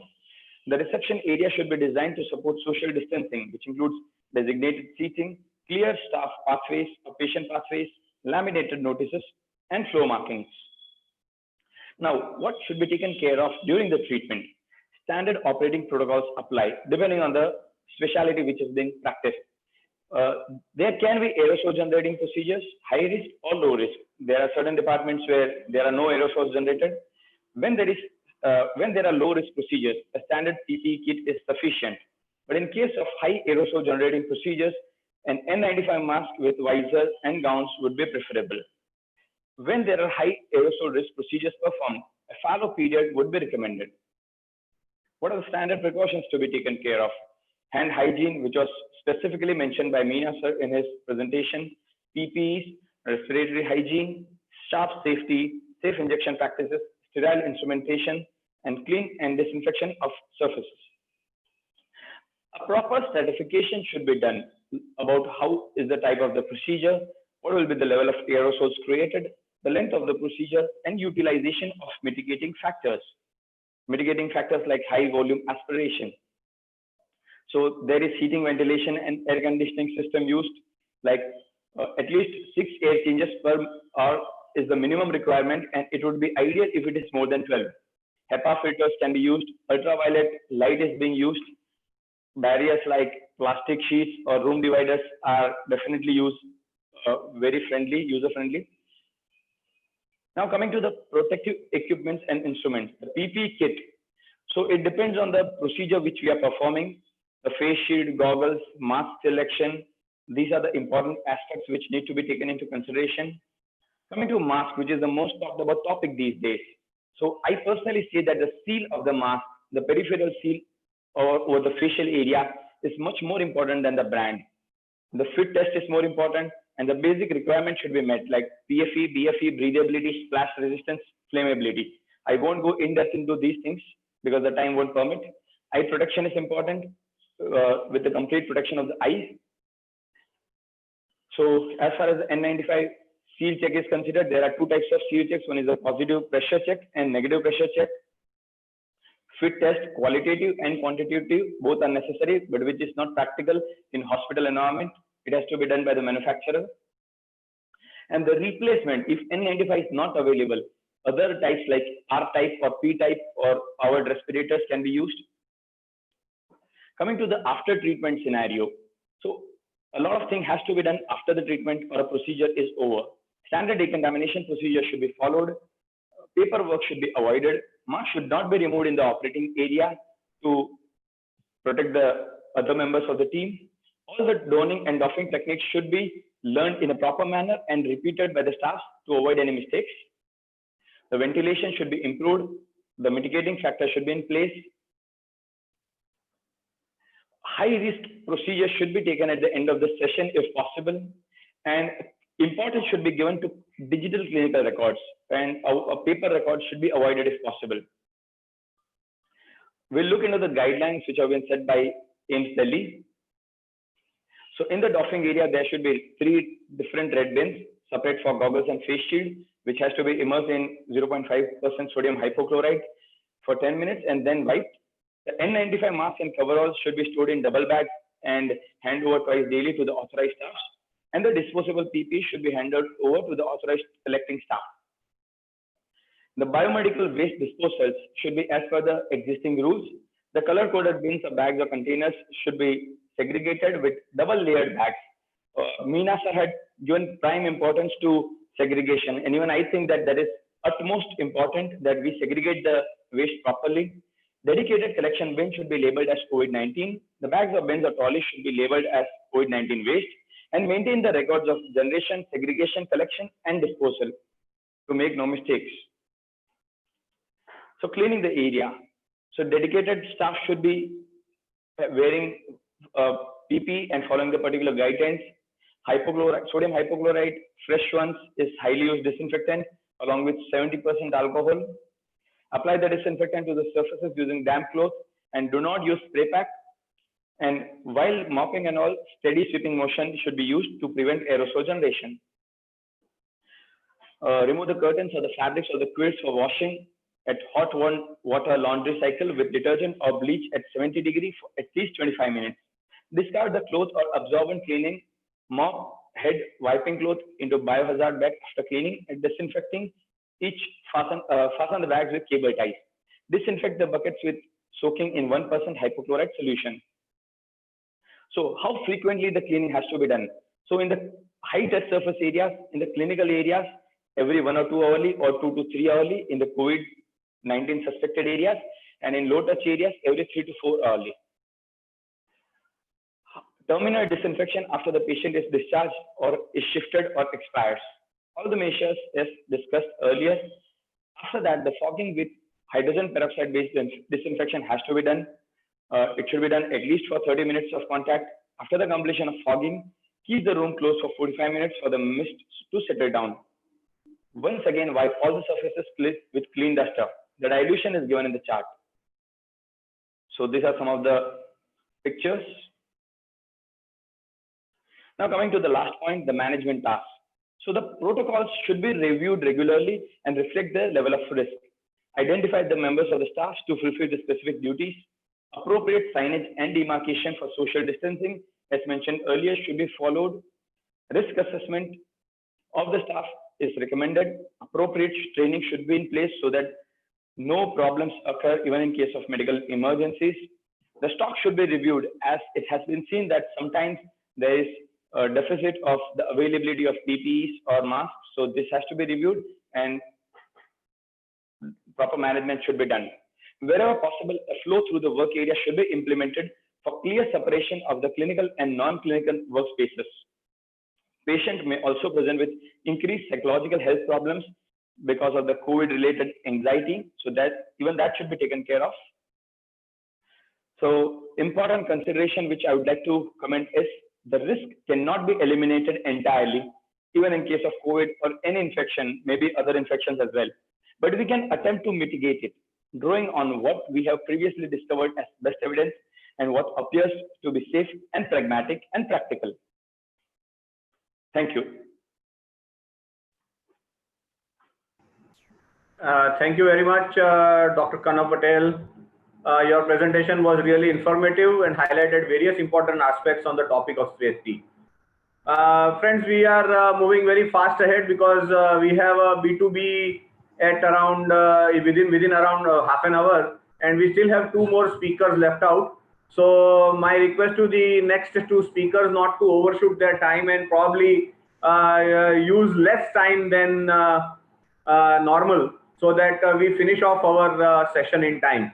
We have with us Mr. Lawrence Swamiti, the National Executive Committee member of the Association of Kenya Medical Laboratory Scientific Officers.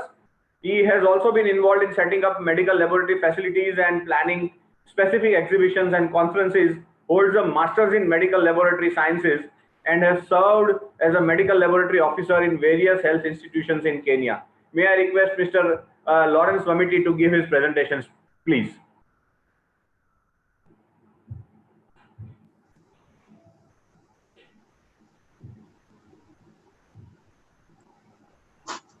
Hello. Yes. Can you hear me? Yeah, we can. Oh, thank you very much. As you have stated, my name is Lawrence Swamiti. I'll be presenting specimen management of COVID samples. Next, please. So there are some questions on what is COVID. Is it related to SARS 2003 virus? See, Corona. Next, please. Next slide. Corona. Can we run the slide, please? Sorry? Next slide, please.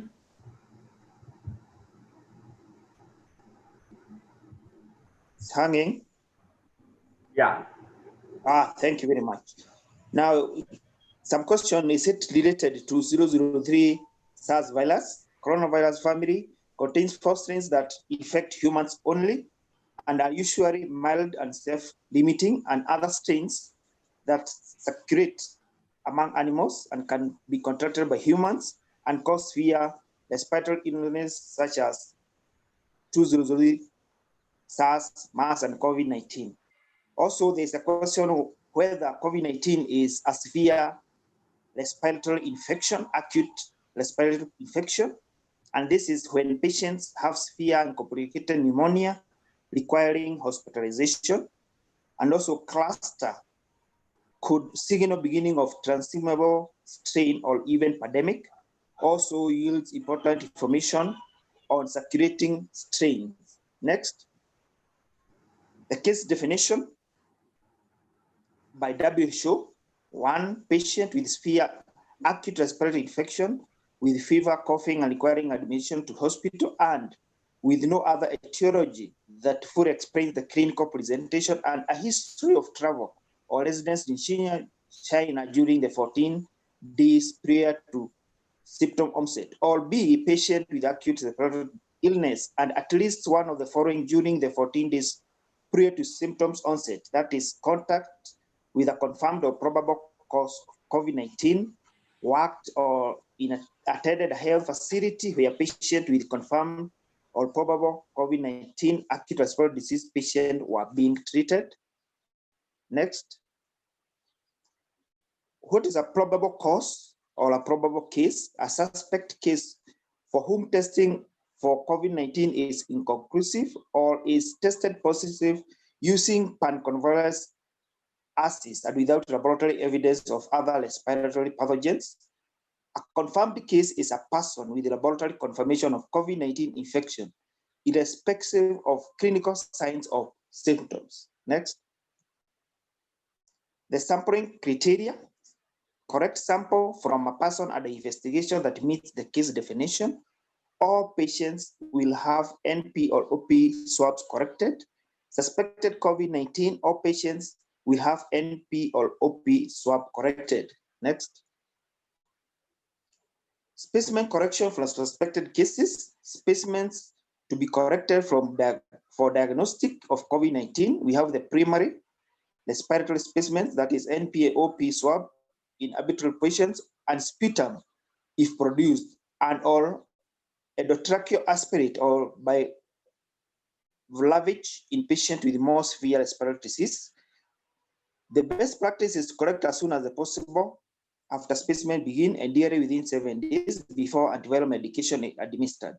A seronegative test does not exclude infection if the clinical index of specimen is high, and repeat sampling and testing preferred with lower respiratory tract specimen and strongly recommended in severe progressive disease.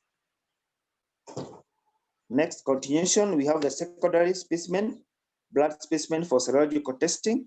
Paired blood specimens are most useful. Acute specimen within 7 days after symptom onset. Convalescent specimen 2 weeks or more after the specimen.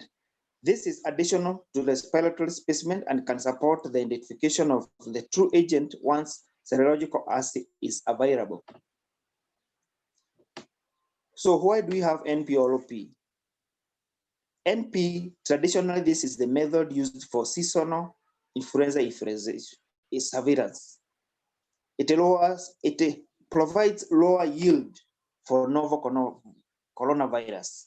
The OP, or the throat swab, this swab has the highest yield of novel coronavirus. It's not traditionally used for seasonal influenza, but experimentally, the yield has been good. Next. So those are the swabs that we use. the Dragon tripped swabs, flexible for OP, the Lion aluminum shaft for NP. Next. The sampling procedure. Next.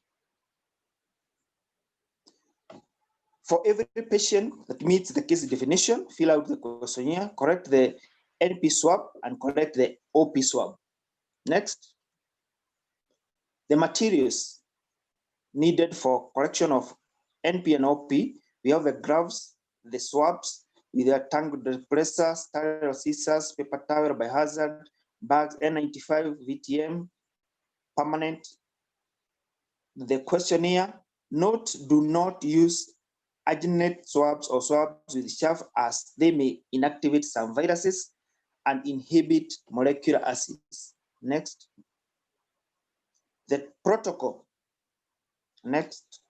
Protocol for swabs, record in specimen logbook, label tube with VTM, label data collection form, insert the tube into nostril parallel to the palate and straight back, not upward. If a resistance is met to another nostril, leave in place for 3 to 5 seconds, slowly move swab while slightly rotating it, put tip swab into vial containing VTM, cut swab with scissors disinfected with bleach spray. For the throat swab, next. As stated earlier, it has the highest yield on detecting COVID-19 in suspected cases. Have the patient open his or her mouth wide open. The patient should try to resist gagging and closing the mouth while the swab touches the back of the throat near the tonsil. Next. Continuation. Have the patient open the mouth, secure the shower head on the lap of the patient or the caregiver, hold the tongue down with a tongue depressor, then swab the posterior phalange, not touching the tonsil or nose or the tongue. Patient should resist gagging, closing the mouth as already stated. Place the swab in the same swab, cutting the scissors disinfected with the bleach spray. The documentation, each package with the specimen should include the line list, patient name, patient ID number, specimen type, date corrected, clinical contact name, phone, email, clinical submeter, affiliation phone, relevant clinical information, symptoms, date of symptoms, onset, travel history, travel exposure, for death, primary autopsy report. Next. The 3-layer triple packaging system should be used. The primary container must be watertight. Wrap multiple containers individually to prevent breakage. Everything in the primary container, including transport media, is considered the infectious substance. The secondary packaging, package with suitable cushioning material. Outer packaging, protect contents from outside influences, physical damage while on transit. EIT shipping guidelines should be followed when shipping. Next is a diagram of the specimen packaging.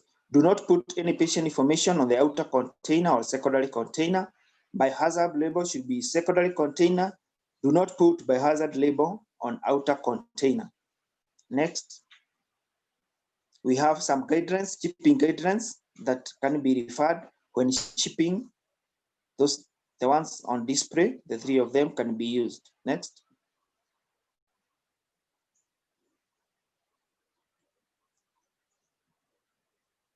The transport regulations. Transport of fixtures is subject to strict national and international regulations, proper use of packaging materials, proper labeling and notification. If you compliance, it reduces likelihood of damaging packages, it minimizes exposure, improves carriers' efficiency and confidence in packing delivery. Next, continuation of transport regulation subject to regular amendment.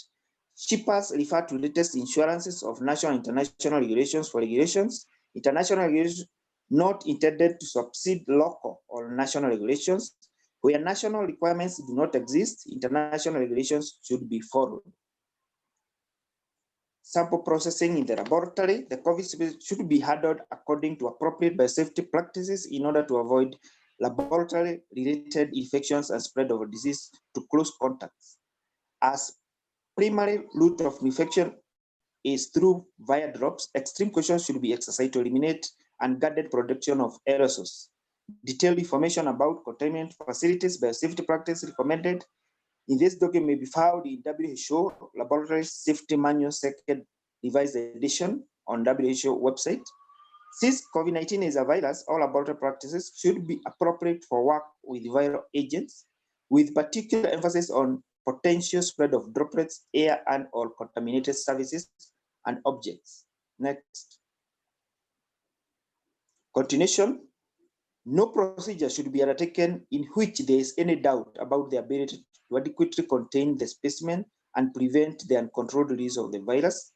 The following precautions are strongly recommended by WHO for work in BSL-2 laboratories with COVID specimens. Any procedure that may generate aerosols should be performed in BSC. Laboratory workers should wear PPE according to the risk of aerosols exposure when performing specific manipulations. Certification of human specimens should be performed using sealed centrifuge lotus or sample cups. Procedure performed outside BSC should be performed in a manner that minimizes the risk of exposure to advent release of the etiologic agent. Next. Work surfaces and equipment should be decontaminated after specific processing. Standard decontamination agents that are effective against lipid envelope viruses should be sufficient. In case where laboratory facilities are marginal, consideration to be given to refer of specimen to suitably equipped reference laboratory for primary diagnostic tests. Before starting the testing of specimen, at least 3 aliquots of the original specimen must be prepared. Next. In conclusion, please consider the time of specimen collection relative to specimen symptom onset and clinical presentation are very important when considering what specimen to collect. Maintain proper infection control when collecting specimen. Use approved collection methods and equipment when collecting specimens. Handle, store, and ship specimens appropriately to the laboratory for analysis. Next. Storage specimen must be kept cool. If transported less than 72 hours, keep at 4 degrees. After 72 hours, keep at -70 or ship on dry ice. Avoid repeated freeze-thaw cycles. Do not use frost-free freezers. Cellar may be stored at 4 degrees for up to 1 week. Long-term storage, -20 degrees in non-frost freeze freezer acceptable.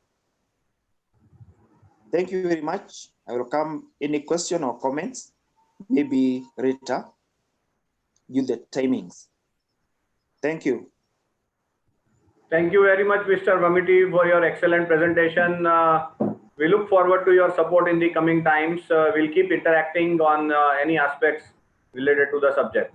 Thank you very much. I now invite Mr. V.R. Patel, retired Chief Environmental Officer of the Gujarat Pollution Control Board and the CEO at the Veer Enviro Management Consultants, for his speech. Mr. Patel has over 36 years of experience in implementation of various environment acts in the state of Gujarat. He is also he was entrusted with the responsibility of regulatory clearance of consent to establish consolidated consent and authorization, monitoring and sampling under various environmental acts. He was a regional officer and vigilance officer and has contributed immensely in the policy planning of environment management systems for the polluted areas. I request Mr. Patel to give his presentation, please. Back office, can you manage to unmute Mr. Patel and get his presentation? Thank you. My subject is importance of biomedical waste management. Hello, it is audible? Yeah, audible. Okay, fine. So my subject is the importance of biomedical waste management. So this is the last point of totally management and clinical and medical things is to be done previously. So please start. Next slide. Next slide, please.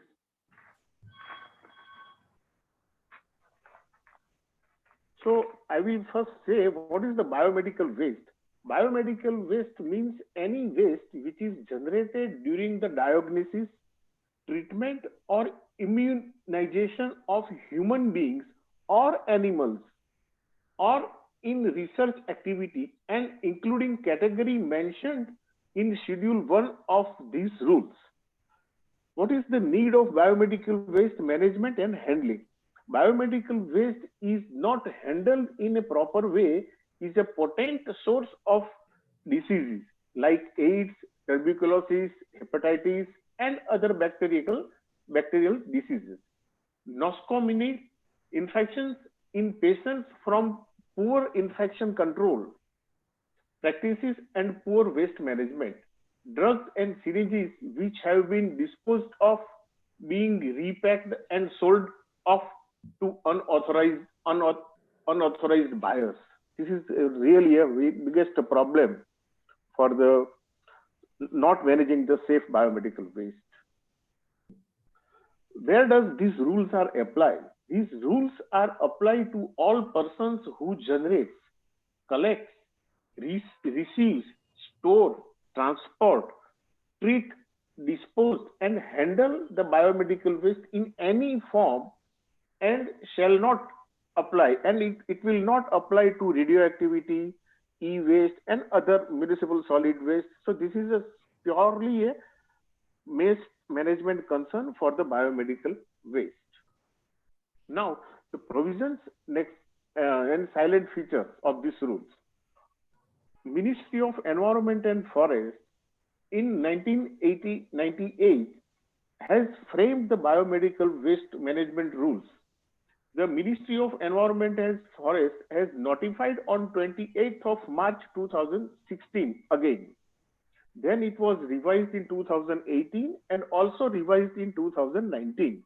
So continuously Ministry of Environment and Forest and Climate Change, in association with all the technical experts of the entire country, they are doing the dialoguings and getting the views from the all technical persons, all engineers and scientists, and they have framed these rules.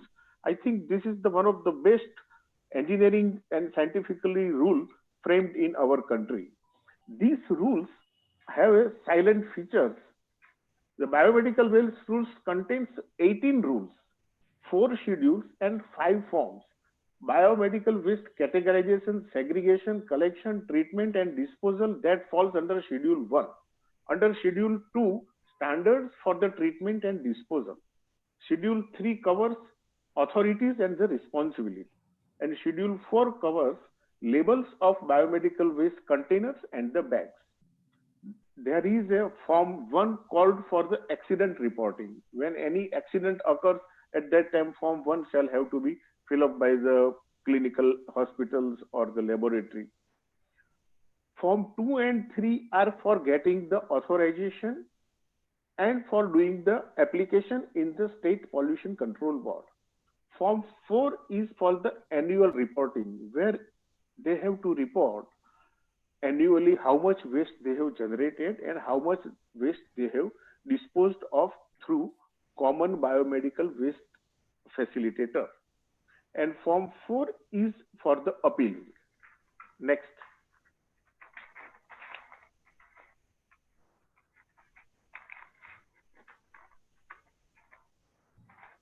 Management and handling of the biomedical waste.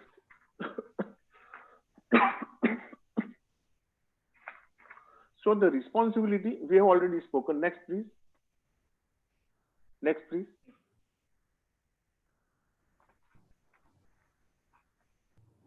The municipal body, the untreated biomedical waste mixed with other waste. What are the things to be taken care for this? Biomedical waste shall be segregated into a containers or bag at the point of generation in accordance with the Schedule 1. The containers shall be labeled according to Schedule 4. The transporter shall transport the biomedical waste from premises to an occupier to any off-site BMW treatment plant facility only with the label as prescribed in Part A of the Schedule 4, along with the necessary information prescribed in Part B. So these all are the technical aspects and the forms and the schedules which I have already mentioned.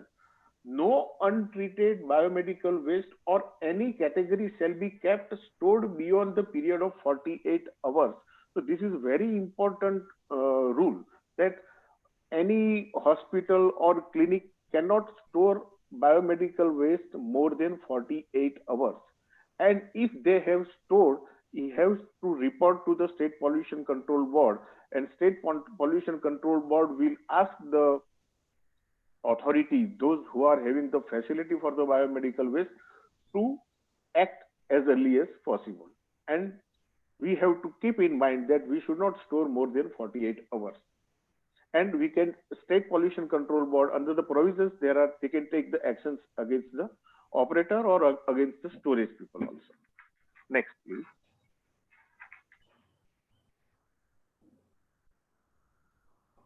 Next, please. This is the management and handling of biomedical waste. The municipal body of the area shall continue to pick up and transport the segregation non-biomedical solid waste as well as duly treated biomedical waste for disposal at municipal dump sites. So sometimes what happens practically, if we see the local body or the municipal corporations or the hospitals or the management people are doing mistakes by the lower people, those who are managing with the biomedical waste. They do not segregate the properly, and they put this waste in the municipal solid waste, so that ultimately from the municipal solid waste container, the waste biomedical, that infectious waste goes to the solid waste dumping site, and where the infections takes place. So this is the very strict provisions under the law. For the transportation also, we have to, next slide please. Next slide. For the transportation in the hospital, we have mentioned here that no personal people doesn't have no protective clothing, overloading of the trolley, excessive spillages of the waste. So such type of precautions we have to take, and we have to manage in closed system with the PPE and all these things. Nowadays, as the COVID pandemic system is in all over the world and especially in our country also, we all are alert how to manage the waste management system. Next, please. Next slide, please. How this waste is generated, waste is segregated. All the waste that includes infectious, office, general, food, construction and chemicals mixed together, collect, transport, dispose of, and waste leaving hospitals, infectious, risk and hazards of the chemical.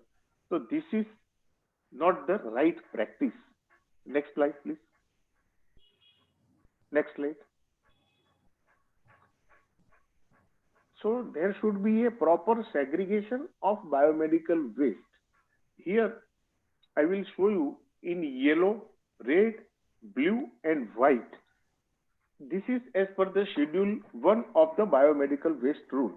In Schedule 1, the yellow bins are which attracts the human anatomy waste, which includes human tissues, organs, body parts, fetus below, all the medical pregnancy act, then animal anatomical waste, solid waste, soiled waste, then expired and discarded medicines, chemical waste.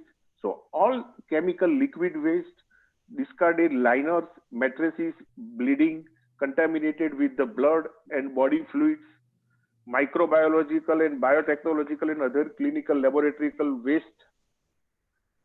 These all yellow labeled waste shall be ultimately disposed of, transported and safely disposed of for the incineration purpose. Now we talk about the red labeling. Red labeling includes contaminated waste which is recyclable, which covers waste generated from disposable items such as tubing, bottle, intravenous tubes, sets, catheters, urine bags, syringe without needles and fixed needle syringe, and vacunatories with their needles cut and the gloves.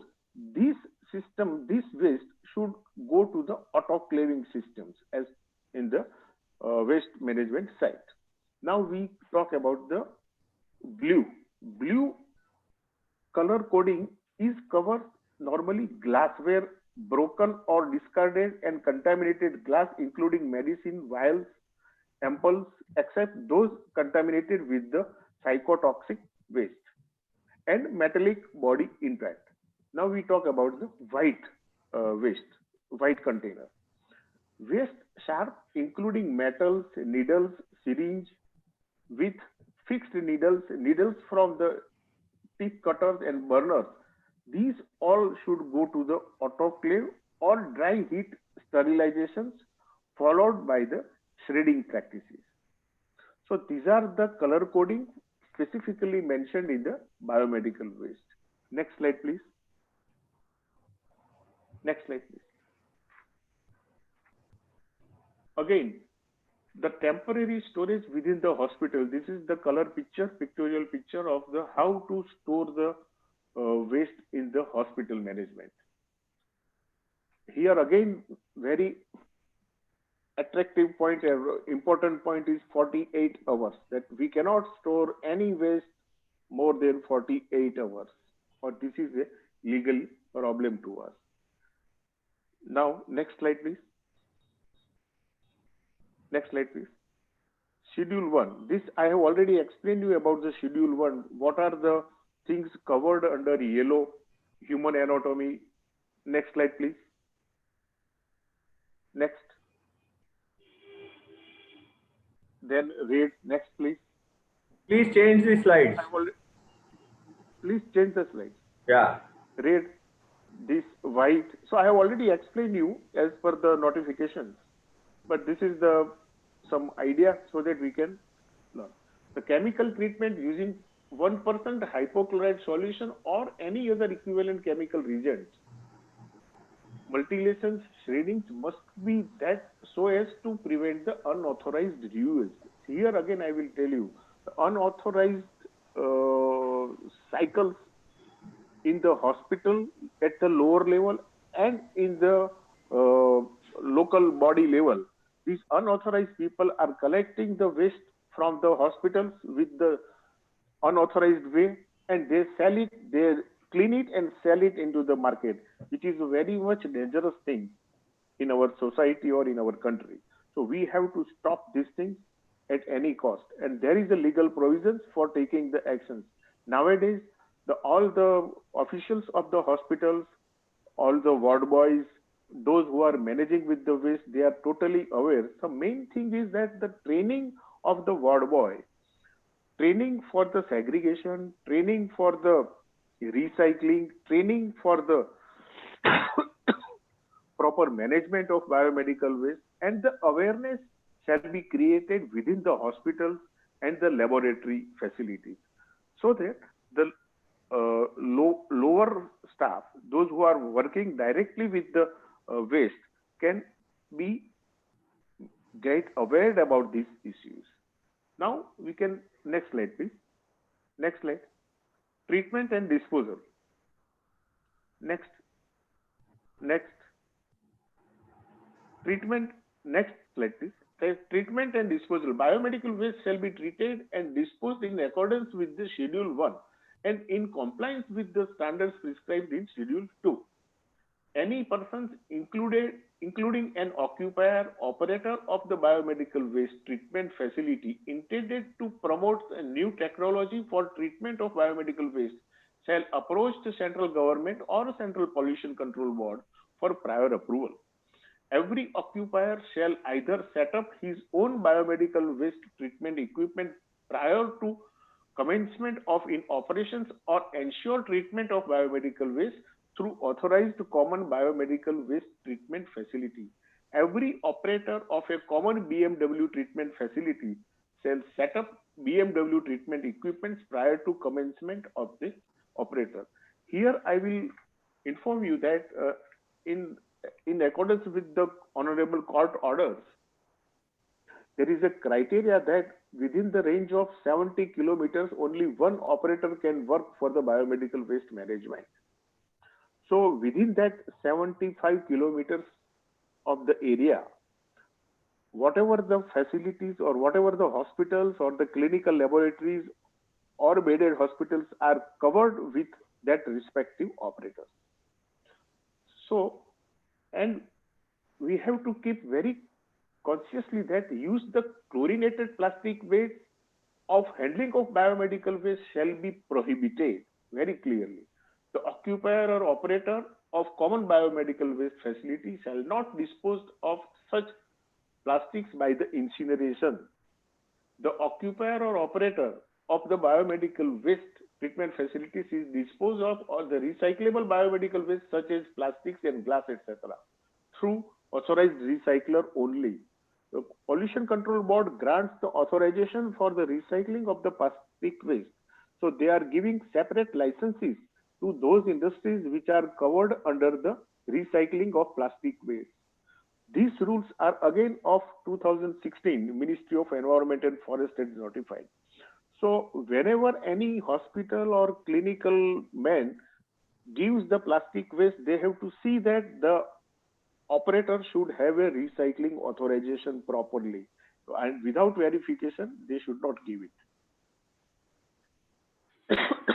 In the event or breakages or of the mercury containing medical instrument, necessary precautions shall be taken by the occupier to segregate such waste as per the guideline published by the Government of India. Now I will give you some status about the biomedical waste generation in our country. Number of HCFs.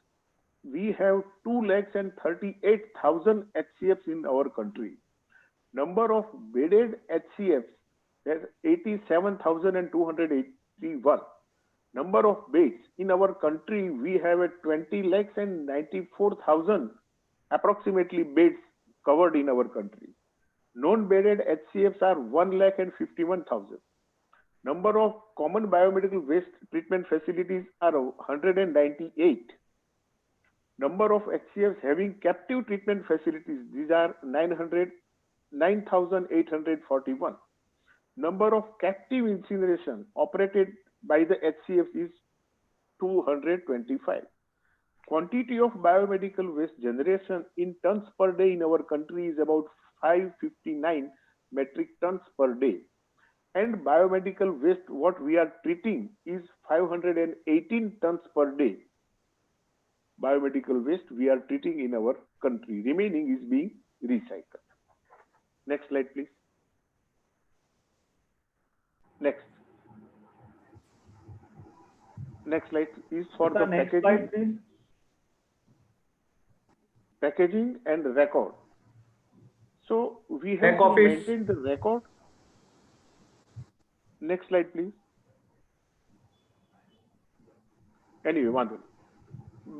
Packaging and records. Here we have to keep the records for the packaging and maintain the how much quantity of the waste we have generated, how much waste we have segregated, and how much waste we have categorized within the hospital also. Now the comes is the annual report. This is a legal bounded things that every hospital, those who are obtained the authorizations under the provisions of the biomedical waste rules, has to submit the annual report by 30th June of every year with all the categorization and quantification. The prescribed authorities shall send the information to the Central Pollution and the State Pollution Control Board will inform to the Central Pollution Control Board by 31st July of every year.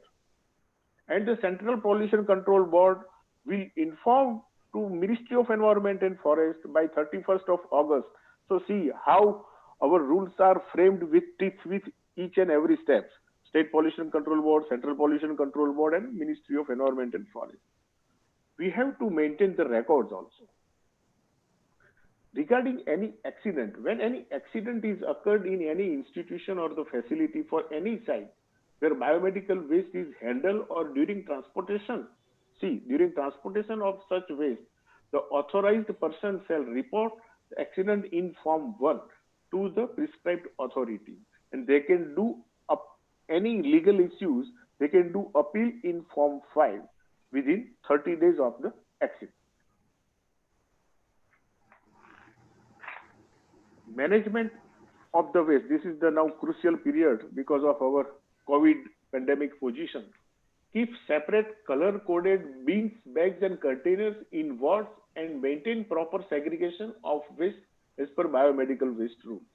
As precautions, double-layered bags, again I am telling, double-layered legs for the 2 bags should be used for collection of the waste from the COVID-19. Isolation wards as to ensure adequate strength and no leakages.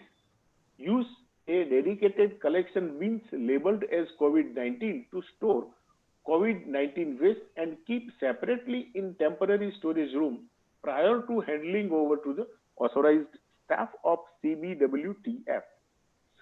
Used dedicated trolleys and collection bins in COVID-19 isolation wards. A labeled COVID-19 waste to be pasted on these items also. The inner and outer surface of the container bins trolleys used for the storage COVID-19 waste should be disinfected with 1% sodium hypochlorite solution.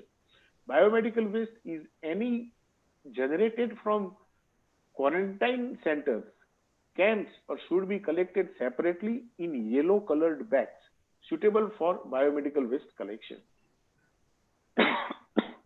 Persons taking care of quarantine homes, home care should deposited, biomedical waste should be deposited in the yellow bags at designated disposal center established by the urban local bodies.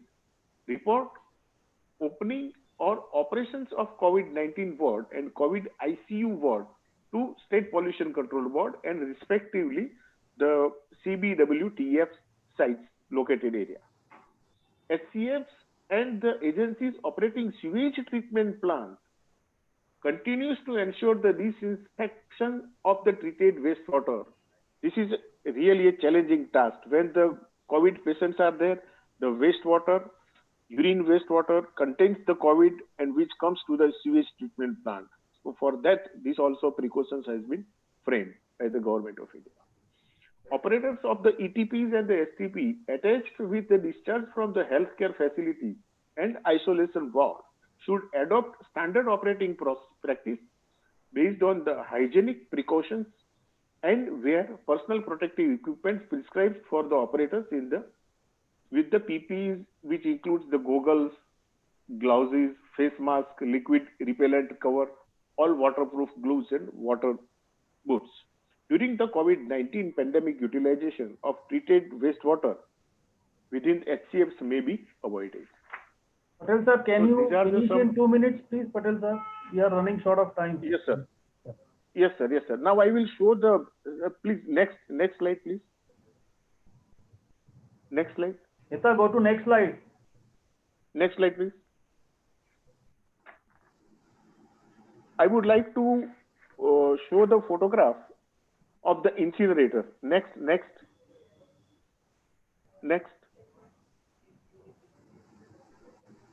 This is the incinerator.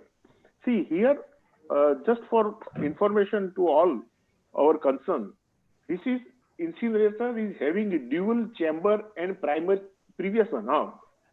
and secondary. Primary chambers having temperature of 850 degrees centigrade and secondary chambers should have 1050 degrees centigrade. Automatic feeding system should be there. Air pollution control devices like cyclones, scrubbers and venturi should be installed. PLC based control panel with graphical presentation of temperature, time should be there. Online monitoring of the measures for the CO and CO2 and O2 should be there. So these are the things. Next slide, please. Next. Next slide, please. Next. This is the photograph of autoclave. These are some photographs of the yellow beans incinerator and the blue and white, how to store and what to do with the sharp autoclave shredders. Next. Autoclave shredders. I think this is the biggest task. Next. Biggest task with us to tackle with the COVID pandemic waste management. And as far as our state and our country is concerned, in our state also, we have managed very nicely entire COVID isolated waste for the disposal of the treatment. As in the morning session, His Highness High Commissioner is telling about the biomedical waste. So these rules are really well designed by Ministry of Environment and Forest in our country, and we have adopted in entire country. Most of all the states are covered with the biomedical waste management system and working very smoothly. So thank you very much. Thank you very much, Mr. Patel, for the wealth of information that you gave. Finally, because we are running out of time, I will not take more time. I will just request Mr. D.R. Pandya, the webinar coordinator and convener, to present the vote of thanks, please. Thank you.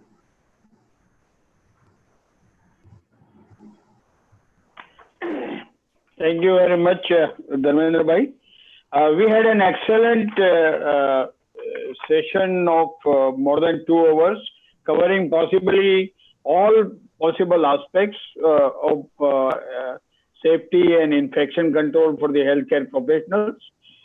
First, we started with the excellent motivational talk from His Highness Mr. Willy Bett, and it was followed by a very elaborate and very widely covering the infection control aspects in the regular healthcare establishment by Dr. Meena and Dr. Karnav Patel.